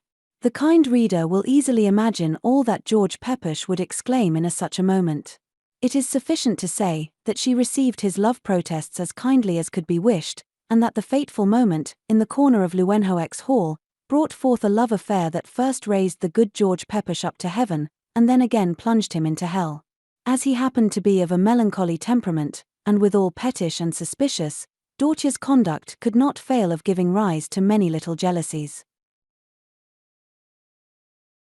Now it was precisely these jealousies that tickled Dörtje's malicious humor, and it was her delight to torment the poor George Pepusch in a variety of ways, but as everything can be carried only to a certain point, so at last the long-smothered resentment of the lover blazed forth.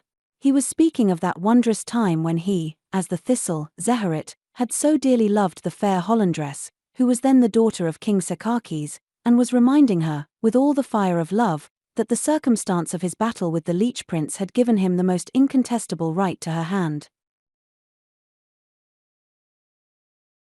On her part, she declared that she well remembered it, and had already felt the foreboding of it, when Pepusch gazed on her with the thistle glance. She spoke, too, so sweetly of these wonderful matters, seemed so inspired with love to the thistle, Zeherit, who had been destined to study at Jena, and then again find the Princess Gamaheh in Berlin, that George Pepusch fancied himself in the El Dorado of all delight. The lovers stood at the window, and the little one suffered her enamored friend to wind his arm about her. In this familiar position they caressed each other, for to that at last came the dreamy talk about the wonders in Famagusta, when it chanced that a handsome officer of the guards passed by in a brand new uniform, and familiarly greeted the little one, whom he knew from the evening entertainments. Dörtje had half closed her eyes and turned away her head from the street, so that one would have thought it was impossible for her to see the officer, but great is the magic of a fine new uniform. The little one, roused, perhaps, by the clatter of the sabre on the pavement, opened her eyes broad and bright, twisted herself from George's arm, flung open the window, threw a kiss to the officer, and watched him till he had disappeared round the corner. "Gamaheh!" shouted George Pepusch, quite beside himself. "Gamaheh! What is this? Do you mock me? Is this the faith you have promised to your thistle? The little one turned round upon her heel, burst into a loud laughter, and exclaimed, Go, go, George, if I am the daughter of the worthy old King Sekakis, if you are the thistle, Zeherit, that dear officer is the genius, the tell, who, in fact, pleases me much better than the sad thorny thistle. With this she darted away through the door, while George Pepusch, as might be expected, fell immediately into a fit of desperation, and rushed down the steps as if he had been driven by 1,000 devils. Fate would have it that he met a friend, in a postchaise, who was leaving Berlin, upon which he called out, Halt!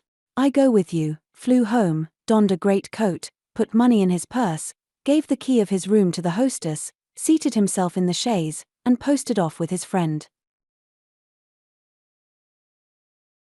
Notwithstanding this hostile separation, his love to the fair Hollandress was by no means extinguished, and just as little could he resolve to give up the fair claims, which, as the thistle Zeherit, he thought he had to the hand and heart of Gamaheh. He renewed therefore his pretensions, when some years afterwards he met with Leeuwenhoek again at The Hague, and how zealously he followed her in Frankfurt the reader has learned already.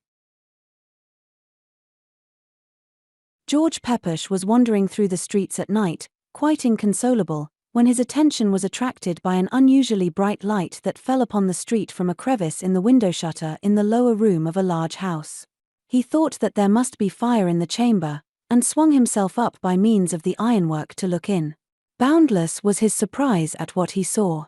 A large fire blazed in the chimney, which was opposite to the window, before which sat, or rather lay, the little Hollandress in a broad old-fashioned armchair, dressed out like an angel. She seemed to sleep, while a withered old man knelt before the fire, and with spectacles on his nose, peeped into a kettle, in which he was probably brewing some potion. Pepusch was trying to raise himself higher to get a better view of the group, when he felt himself seized by the legs, and violently pulled down. A harsh voice exclaimed, Now only see the rascal. To the watch-house, my master. It was the watchman who had observed George climbing up the window, and could not suppose otherwise than that he wanted to break into the house. In spite of all protestations, George Pepusch was dragged off by the watchman, to whose help the patrol had hastened, and thus his nightly wandering ended merrily in the watch-house. 3. Third Adventure. He who has experienced such things in one evening as Mr. Peregrinus Tyss, and who is consequently in such a state of mind, cannot possibly sleep well. He rolled about restless on his bed, and, when he fell into that sort of delirium which usually precedes sleep, he again held the little creature in his arms, and felt warm glowing kisses on his lips. Then he would start up and fancy, even when awake, that he heard the sweet voice of Alina. He would burn with desire that she might not have fled, and yet again would fear that she might return and snare him in a net, from which he could not extricate himself. This war of contrary feelings straitened his breast, and filled it at the same time with a sweet pain, such as he had never felt before. Sleep not, Peregrine, sleep not, generous man, I must speak with you directly, was lisped close by Peregrine, and still the voice went on with sleep not, till at last he opened his eyes, which he had closed only to see Alina more distinctly. By the light of the lamp he perceived a little monster, scarce a span long, that sat upon the white counterpane, and which at first terrified him, but in the next moment he grasped boldly at it with his hand, to convince himself whether he was or was not deceived by his fancy, but the little monster had immediately disappeared without leaving a trace behind.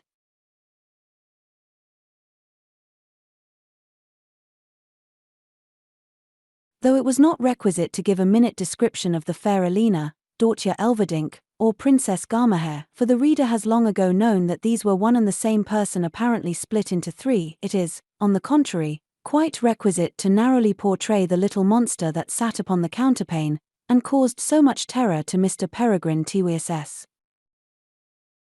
As already mentioned, the creature was scarcely a span long. In his bird-shaped head gleamed a pair of round sparkling eyes, and from his sparrow beak protruded a long sharp thing like a rapier, while two horns came out from the forehead close below the beak. The neck began close under the head also, in the manner of a bird, but grew thicker and thicker, so that without any interruption the former grew to a shapeless body, almost like a hazelnut, and seemed covered with dark brown scales like the armadillo. But the strangest part was the formation of the arms and legs. The two former had joints, and were rooted in the creature's cheeks, close by the beak. Immediately under these arms was a pair of legs, and still farther on another pair, both double-jointed like the arms. These last feet appeared to be those on which the creature really relied, for besides that they were longer and stronger than the others, he wore upon them very handsome golden boots with diamond spurs. The little monster having so completely vanished upon Peregrine's attempt to seize it, he would have taken the whole for an illusion of his excited fancy, if directly afterwards a thin voice had not been audible, exclaiming, "Good heavens! Mr. Peregrinus Tyss, have I really been mistaken in you? Yesterday you acted so nobly towards me, and now that I want to show my gratitude, you grasp at me with a murderous hand. But perhaps my form displeased you, and I did wrong in showing myself to you microscopically, that you might be sure to see me, which, as you may well suppose, is no such easy matter. In fact, I am still sitting upon your white counterpane, and yet you cannot perceive me. Don't take it amiss, Peregrine, but, in truth, your optical nerves are a little too gross for my thin form. Only promise me, however, that I shall be safe with you, and that you will not make any hostile attempts upon me, and I will come close to you and tell you many things, which it would be as well that you knew now." "In the first place," replied Mr. Tyss to the voice, "tell me, my good unknown friend, who you are. The rest will easily follow of itself.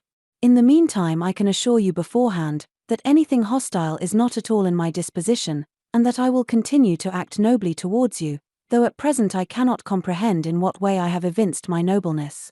Keep, however, your incognito, for your appearance is not the most agreeable." The voice, after a little hemming and coughing, continued, "You are, I repeat it with pleasure, a noble man, Mr. Peregrine, but not particularly deep in science, and above all, a little inexperienced, or you would have recognized me at the first glance. I might boast a little and say that I am one of the mightiest of kings, and rule over many, many millions, but from a natural modesty, and because, after all, the expression king is not exactly correct, I will pass it over. Amongst the people, at whose head I have the honor to be, a republican constitution prevails. A senate, which at most can consist of 45,999 members, for the greater facility of voting, holds the place of regent, and he who presides over this senate has the name of master, because, in all the affairs of life, he must really be a master. Without farther circumlocution, I will now confess to you that I, who now speak to you without your seeing me, am none other than this Master Flea. That you know my people I do not make the least doubt, for most assuredly, worthy sir, you have already nourished many of them with your own blood. Hence you must needs be aware that they are animated by an untamable love of freedom, and indeed are a set of springalds, who are inclined to keep off anything like solidity of form by a continual leaping and skipping. You will easily perceive what talents must be requisite to govern such a people, and will therefore feel for me a becoming respect. Assure me of that, Mr. Peregrine, before I proceed any farther." For some moments it seemed to Mr. Tyss as if a great mill wheel were turning round in his head, but he soon became more composed, and began to think that the appearance of the strange lady at the bookbinder's was just as wonderful as the present one, which was perhaps, after all, nothing more than a natural continuation of the singular history in which he had become involved.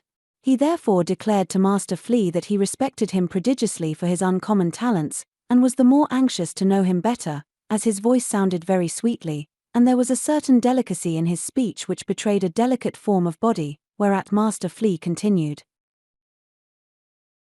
"I thank you much, my best Mr. Tyss, for your favorable opinion, and hope soon to convince you that you are not mistaken in me.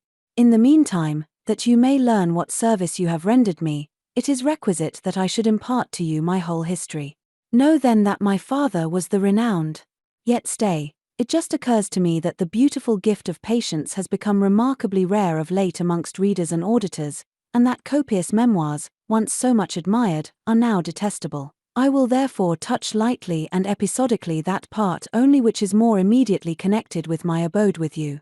In knowing that I am really Master Flea, You must know me for a man of the most extensive learning, of the most profound experience in all branches of knowledge. But hold! You cannot measure the degree of my information by your scale, since you are ignorant of the wonderful world in which I and my people live. How would you feel astonished if your mind could be opened to that world? It would seem to you a realm of the strangest and most incomprehensible wonders, and hence you must not feel surprised if all which originates from that world should seem to you like a confused fairy tale, invented by an idle brain. Do not, therefore, allow yourself to be confounded, but trust my words.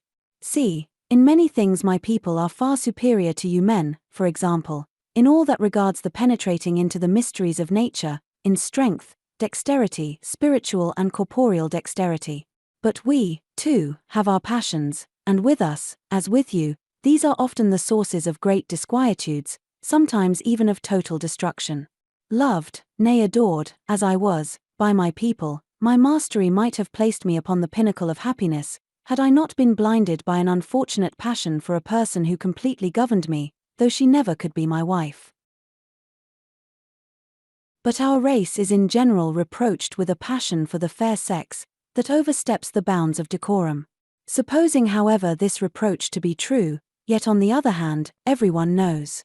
But hold, without more circumlocution, I saw the daughter of King Sekakis, the beautiful Gamaheh, and on the instant became so desperately enamored of her, that I forgot my people, myself, and lived only in the delight of skipping about the fairest neck, the fairest bosom, and tickling the beauty with kisses. She often caught at me with her rosy fingers, without ever being able to seize me, and this I took for the toying of affection. But how silly is anyone in love, even when that one is Master Flea. Suffice it to say, that the odious leech prince fell upon the poor Gamaheh, whom he kissed to death, but still I should have succeeded in saving my beloved, if a silly boaster and an awkward idiot had not interfered without being asked, and spoilt all. The boaster was the thistle, Zeherit, and the idiot was the genius, the tell. When, however, the genius rose in the air with the sleeping princess, I clung fast to the lace about her bosom, and thus was Gamaheh's faithful fellow-traveller, without being perceived by him. It happened that we flew over two magi, who were observing the stars from a lofty tower. One of them directed his glass so sharply at me, that I was almost blinded by the shine of the magic instrument. A violent giddiness seized me, in vain I sought to hold fast. I tumbled down helplessly from the monstrous height, fell plump upon the nose of one of the magi, and only my lightness, my extraordinary activity, could have saved me. I was still too much stunned to skip off his nose and place myself in perfect safety, when the treacherous Leuwenhoek, he was the magician, caught me dexterously with his fingers, and placed me in his microscope. Notwithstanding it was night, and he was obliged to use a lamp, he was by far too practiced an observer, and too great an adept, not immediately to recognize in me the Master Flea. Delighted that a lucky chance had delivered into his hands such an important prisoner, and resolved to draw every possible advantage from it, he flung poor me into chains, and thus began a painful imprisonment, from which I was yesterday freed by you.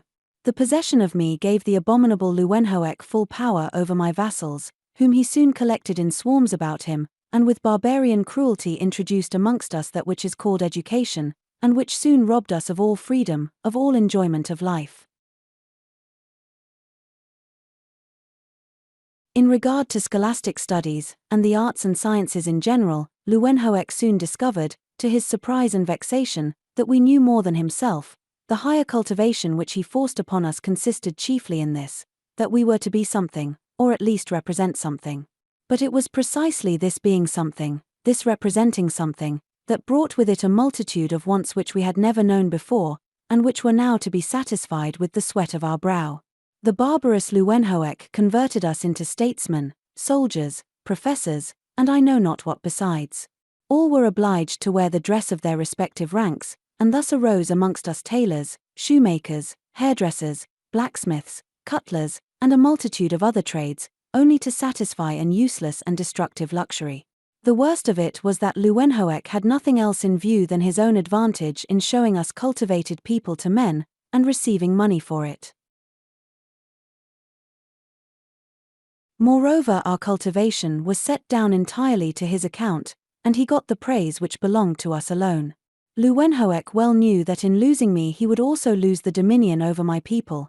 The more closely therefore he drew the spell which bound me to him, and so much the harder was my imprisonment.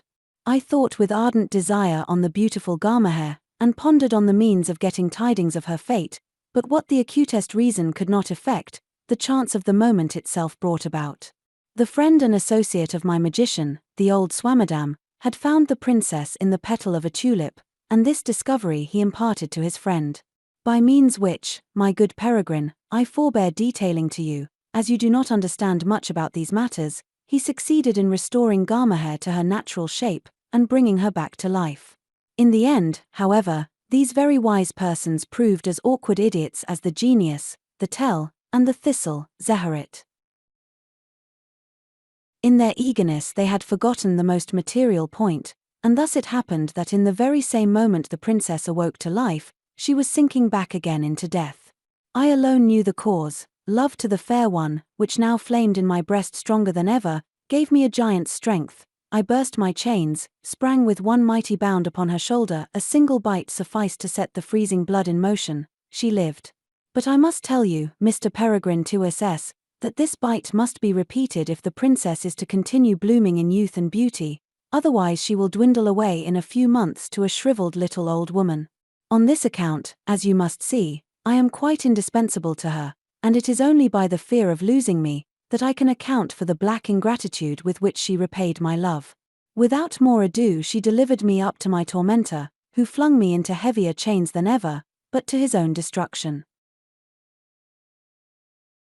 In spite of all the vigilance of Leeuwenhoek and Gamaheh, I at last succeeded, in an unguarded hour, in escaping from my prison.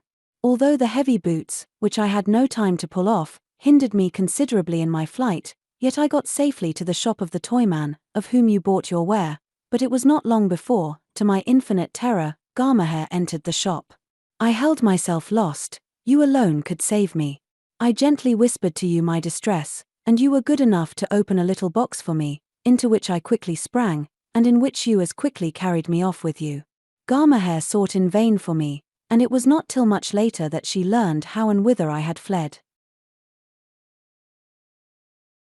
As soon as I was free, Leeuwenhoek lost all power over my people, who immediately slipped away, and in mockery left the tyrant peppercorns, fruitstones, and suchlike, in their clothes. Again then my hearty thanks, kind, noble Mr. Peregrine, for the great benefit you have done me, and which I know as well as anyone how to estimate. Permit me, as a free man, to remain a little time with you. I can be useful to you in many important affairs of your life beyond what you may expect. To be sure there might be danger if you should become enamored of the fair one. What do you say? Interrupted Peregrine. What do you say, master? I enamored. Even so, continued Master Flea, think of my terror, of my anxiety, when you entered yesterday with the princess in your arms, glowing with passion, and she employing every seductive art as she well knows how to persuade you to surrender me. Ah, then I perceived your nobleness in its full extent, when you remained immovable, dexterously feigning as if you knew nothing of my being with you, as if you did not even understand what the princess wanted. And that was precisely the truth of the matter, said Peregrine, interrupting Master Flea anew. You are attributing things as a merit to me, of which I had not the slightest suspicion. In the shop where I bought the toys, I neither saw you nor the fair damsel, who sought me at the bookbinder's, and whom you are strangely pleased to call the Princess Gamaheh. It was quite unknown to me, that amongst the boxes, where I expected to find leaden soldiers, there was an empty one in which you were lurking, and how could I possibly guess that you were the prisoner whom the pretty child was requiring with such impetuosity? Don't be whimsical, Master Flea, and dream of things, of which I had not the slightest conception. Ah, replied Master Flea, you would dexterously avoid my thanks, kind Mr. Peregrine, and this gives me, to my great consolation, a farther lively proof of your noble way of thinking. Learn, generous man, that all the efforts of Leeuwenhoek and Gamaheh to regain me are fruitless, so long as you afford me your protection. You must voluntarily give me up to my tormentors. All other means are to no purpose, Mr. Peregrinus Tyss, you are in love. "Do not talk so," exclaimed Peregrine. "Do not call by the name of love a foolish momentary ebullition, which is already past." Peregrine felt the colour rushing up into his cheeks and forehead, and giving him the lie. He crept under the bedclothes. Master Flea continued. "It is not to be wondered at if you were unable to resist the surprising charms of the princess, especially as she employed many dangerous arts to captivate you. Nor is the storm yet over. The malicious little thing will put in practice many a trick to catch you in her love toils, as, indeed, every woman can, without exactly being a Princess Gamaheh. She will try to get you so completely in her power, that you shall only live for her and her wishes, and then, woe to me, it will come to this question: is your nobleness strong enough to conquer your passion, or will you prefer yielding to Gamaheh's wishes, and thus replunge into misery not only your little protégé, but the whole people whom you have released from a wretched slavery? Or, again, will you resist the allurements of a treacherous creature, and thus confirm my happiness and that of my subjects? Oh, that you would promise me the last!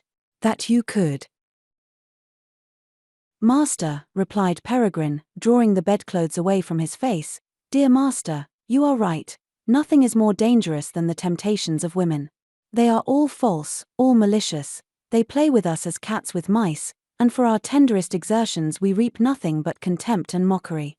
Hence it is that formerly a cold death-like perspiration used to stand upon my brow as soon as any woman creature approached me, and I myself believe that there must be something peculiar about the fair Alina, or Princess Gamaheh, as you will have it, although, with my plain human reason, I do not comprehend all that you are saying, but rather feel as if I were in some wild dream, or reading the 1001 Nights.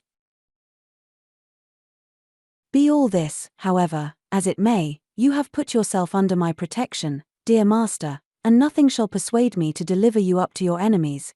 As to the seductive maiden, I will not see her again. This I promise solemnly, and would give my hand upon it, had you one to receive it and return the honourable pledge." With this Peregrine stretched out his arm far upon the bedclothes. "Now," exclaimed the little invisible, "now I am quite consoled, quite at ease.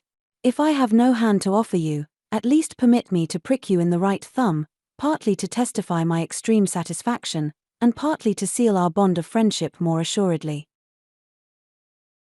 At the same moment Peregrine felt in the thumb of his right hand a bite, which smarted so sensibly, as to prove it could have come only from the first master of all the fleas. "You bite like a little devil," cried Peregrine. "Take it," replied Master Flea, "as a lively token of my honourable intentions. But it is fit that I should offer to you, as a pledge of my gratitude, a gift which belongs to the most extraordinary productions of art.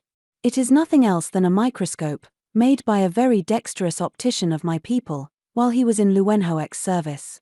The instrument will appear somewhat small to you, for, in reality, it is about 120 times smaller than a grain of sand, but its use will not allow of any peculiar greatness. It is this: I place the glass in the pupil of your left eye, and this eye immediately becomes microscopic. As I wish to surprise you with the effect of it, I will say no more about it for the present, and will only entreat that I may be permitted to perform the microscopic operation whenever I see that it will do you any important service. And now sleep well, Mr. Peregrine, you have need of rest." Peregrine, in reality, fell asleep, and did not awake till full morning, when he heard the well-known scratching of old Alina's broom. She was sweeping out the next room. A little child, who was conscious of some mischief, could not tremble more at his mother's rod than Mr. Peregrine trembled in the fear of the old woman's reproaches. At length she came in with the coffee. Peregrine glanced at her through the bed curtains, which he had drawn close, and was not a little surprised at the clear sunshine which overspread the old woman's face. "Are you still asleep, my dear Mr. Tyss?" she asked in one of the softest tones of which her voice was capable, and Peregrine, taking courage, answered just as softly.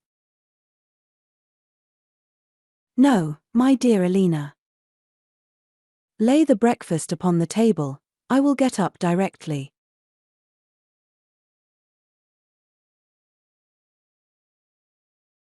But when he did really rise, it seemed to him as if the sweet breath of the creature, who had lain in his arms, was waving through the chamber. He felt so strangely and so anxiously.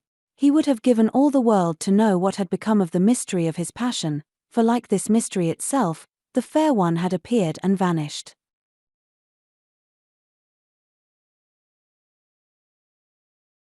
While he was in vain endeavoring to drink his coffee and eat his toast, every morsel of which was bitter in his mouth, Alina entered, and busied herself about this and that, murmuring all the time to herself, "Strain. Incredible. What things one sees. Who would have thought it?" Peregrine, whose heart beat so strongly that he could bear it no longer, asked, "What is so strange, dear Alina?" "All manner of things." "All manner of things," replied the old woman, laughing cunningly, while she went on with her occupation of setting the rooms to rights. Peregrine's breast was ready to burst, and he involuntarily exclaimed, in a tone of languishing pain, "Ah, Alina." "Yes, Mr. Tyss, here I am. What are your commands?" replied Alina, spreading herself out before Peregrine, as if in expectation of his orders. Peregrine stared at the copper face of the old woman, and all his fears were lost in the disgust which filled him on the sudden. He asked in a tolerably harsh tone, "What has become of the strange lady who was here yesterday evening? Did you open the door for her? Did you look to a coach for her, as I ordered? Was she taken home?" "Open doors," said the old woman with an abominable grin, which she intended for a sly laugh. "Look to a coach. Taken home. There was no need of all this. The fair damsel is in the house, and won't leave the house for the present."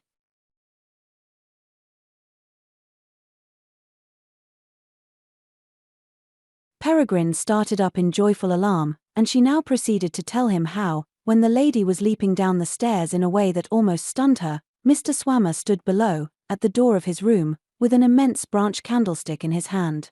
The old gentleman, with a profusion of bows, contrary to his usual custom, invited the lady into his apartment, and she slipped in without any hesitation, and her host locked and bolted the door.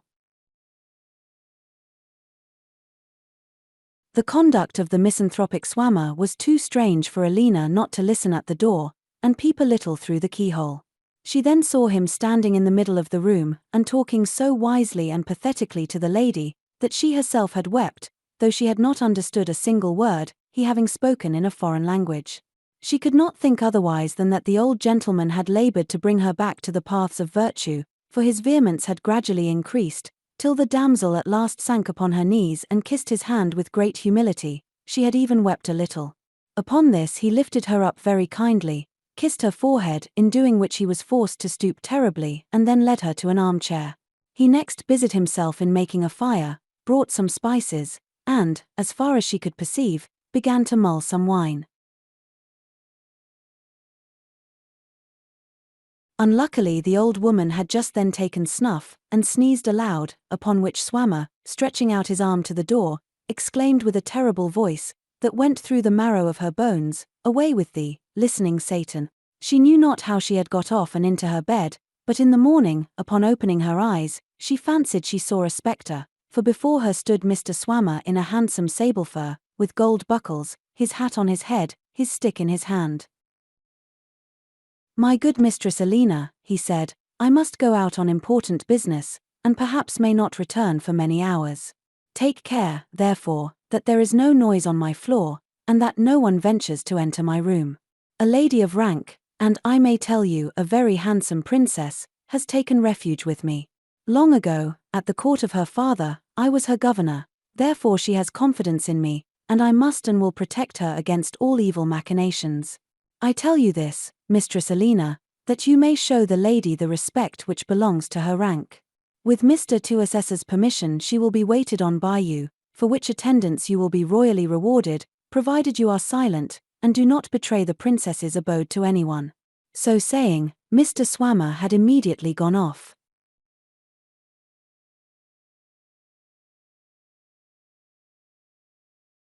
Peregrine now asked the old woman, if it did not seem strange that the lady, whom he could swear he met at the bookbinder's, should be a princess, seeking refuge with old Swammer? But she protested that she believed his words rather than her own eyes, and was therefore of opinion that all which had happened at the bookbinder's or in the chamber was either a magical illusion, or that the terror and anxiety of the flight had led the princess into so strange an adventure. For the rest, she would soon learn all from the lady herself. But, objected Peregrine, in reality only to continue the conversation about the lady, but where is the suspicion, the evil opinion, you had of her yesterday?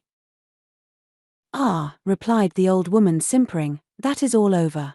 One need only look at the dear creature to be convinced she is a princess, and as beautiful withal as ever was a princess. When Swammer had gone, I could not help looking to see what she was about, and peeping a little through the keyhole. There she lay stretched out upon the sofa, her angel head leaning upon her hand, so that the raven locks poured through the little white fingers, a beautiful sight. Her dress was of silver tissue, through which the bosom and the arms were visible, and on her feet she had golden slippers. One had fallen off, and showed that she wore no stockings, so that the naked foot peeped forth from under the garments.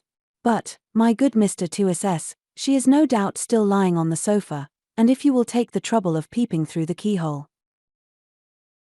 What do you say? Interrupted Peregrine with vehemence, what do you say?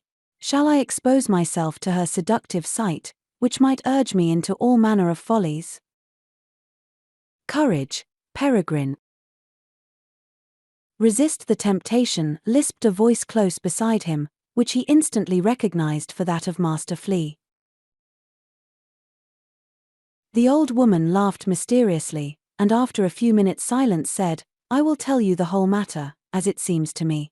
Whether the strange lady be a princess or not, thus much is certain, that she is of rank and rich, and that Mr. Swammer has taken up her cause warmly, and must have been long acquainted with her.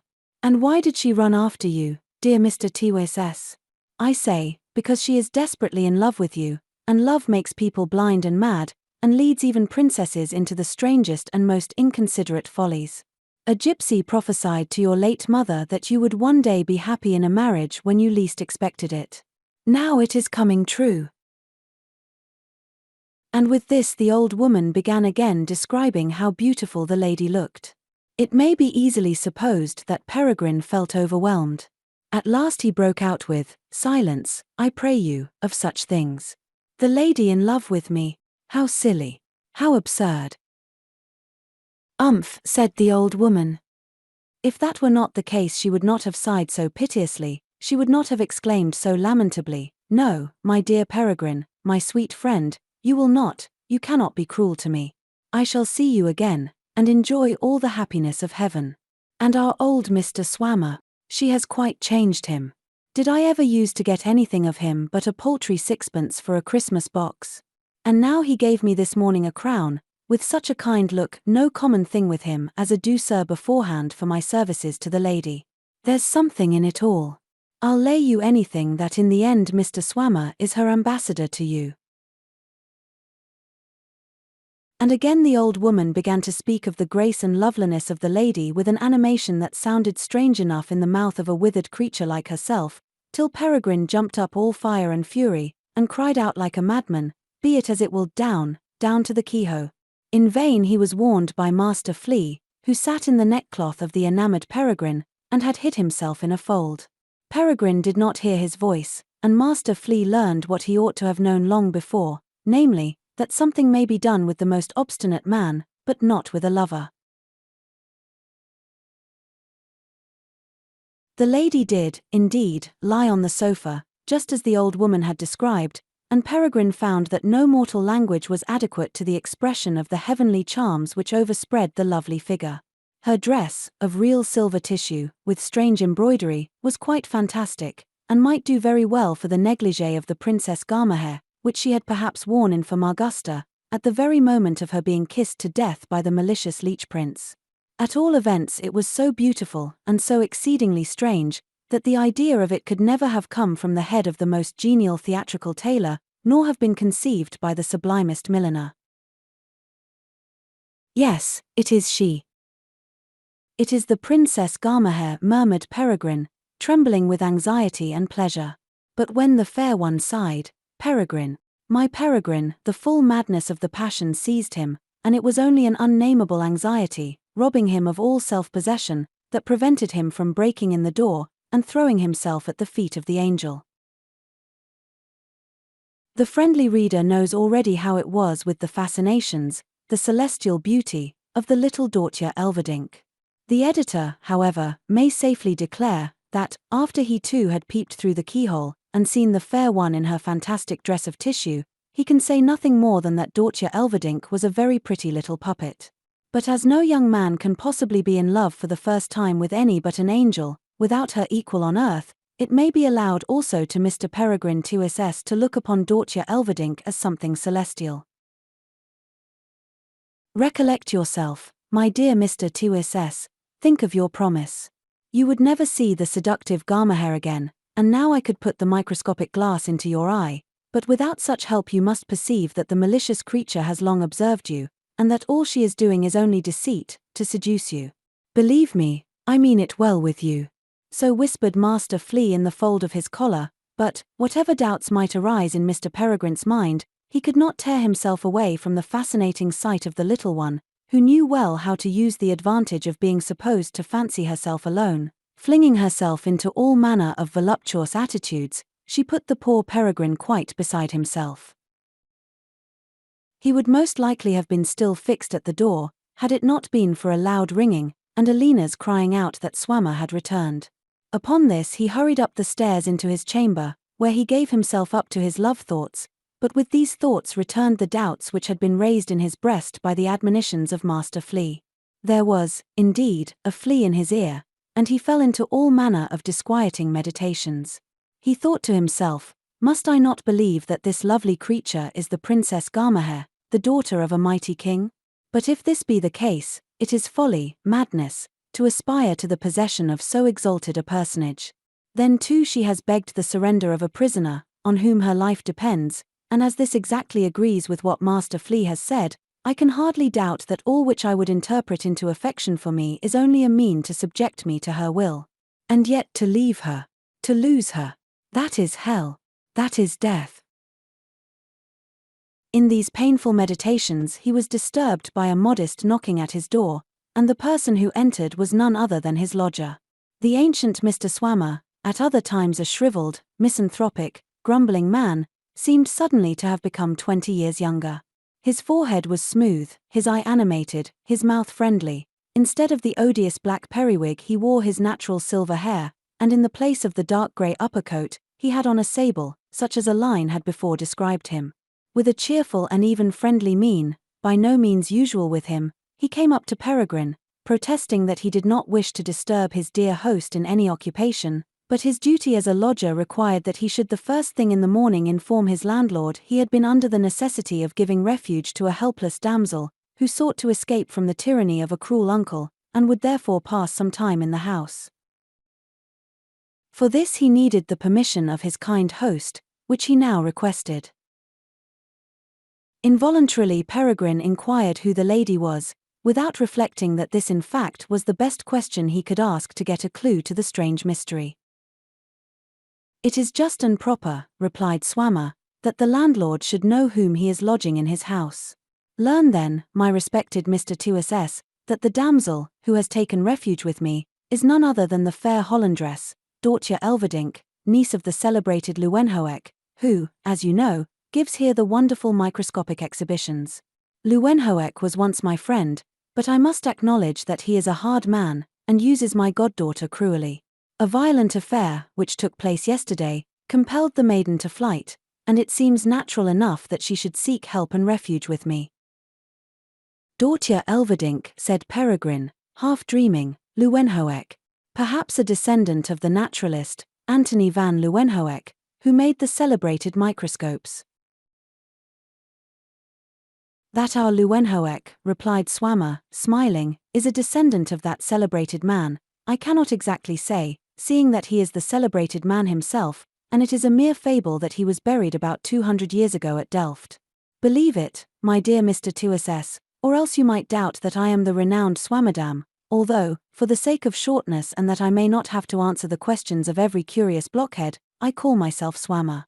Everyone maintains that I died in the year 1680, but you see, Mr. Tyss, that I stand before you alive and hearty, and that I am really I can prove even to the dullest, from my Biblia Naturae.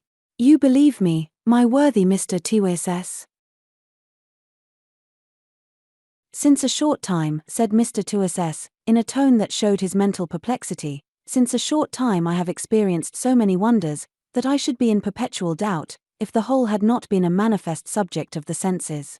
But now I believe everything, however wild and fantastic.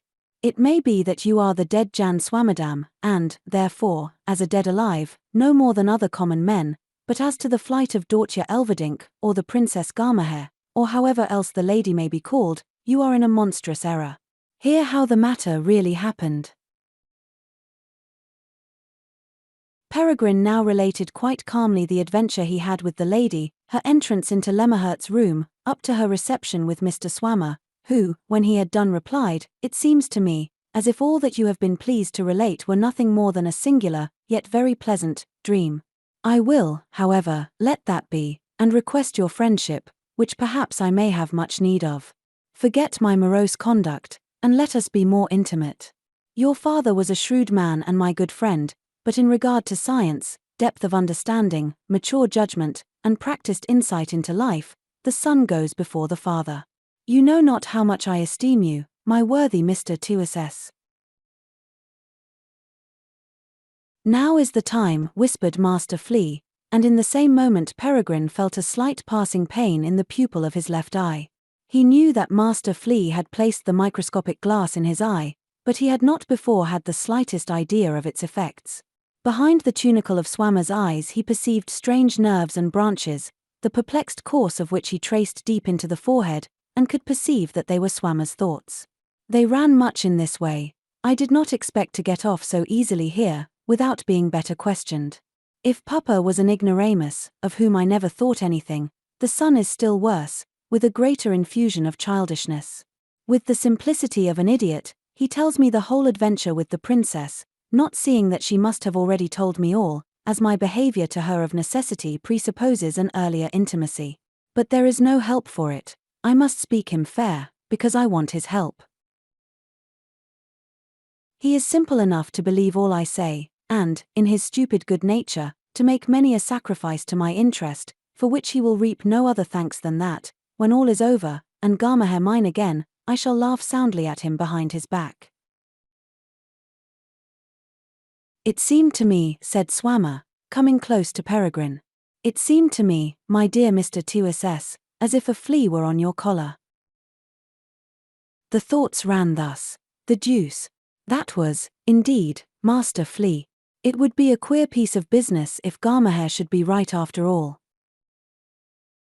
Peregrine stepped nimbly back, protesting that he had no dislike to fleas. Then, replied Swammer, with a profound bow, then for the present I most respectfully take my leave, my dear Mr. Tyss. The thoughts ran thus. I wish the black-winged devil had you, idiot. Master Flea took the microscopic glass out of the eye of the astonished Peregrine, and then said, You have now, my dear sir, experienced the wonderful effects of the glass, which has not its equal in the world, and must perceive what a superiority it gives you over men, by laying open before your eyes their inmost thoughts. But, if you were to use it constantly, the perpetual knowledge of their real sentiments would overwhelm you, for the bitter vexation which you have just now experienced would be too often repeated. I will always be with you when you leave your house, sitting either in your collar, or in some convenient place, and if you wish to learn the thoughts of him who is conversing with you, you have only to snap your fingers, and the glass will be in your eye immediately. Peregrine, seeing the manifest advantages of such a gift, was about to pour out the warmest thanks, when 2 deputies from the council entered, and announced to him that he was accused of a deep offence, the consequence of which must be preliminary imprisonment and the seizure of his papers. Mr. Peregrine swore high and low that he was not conscious of the slightest offence, but one of the deputies replied with a smile that perhaps in a few hours his innocence might be proved, till when, however, he must submit to the orders of the magistrate. After this, What was left to Mr. Tyss but to get into the coach, and suffer himself to be carried off to prison? It may be supposed with what feelings he passed Mr. Swammer's chamber. Master Flea sat in the collar of the prisoner.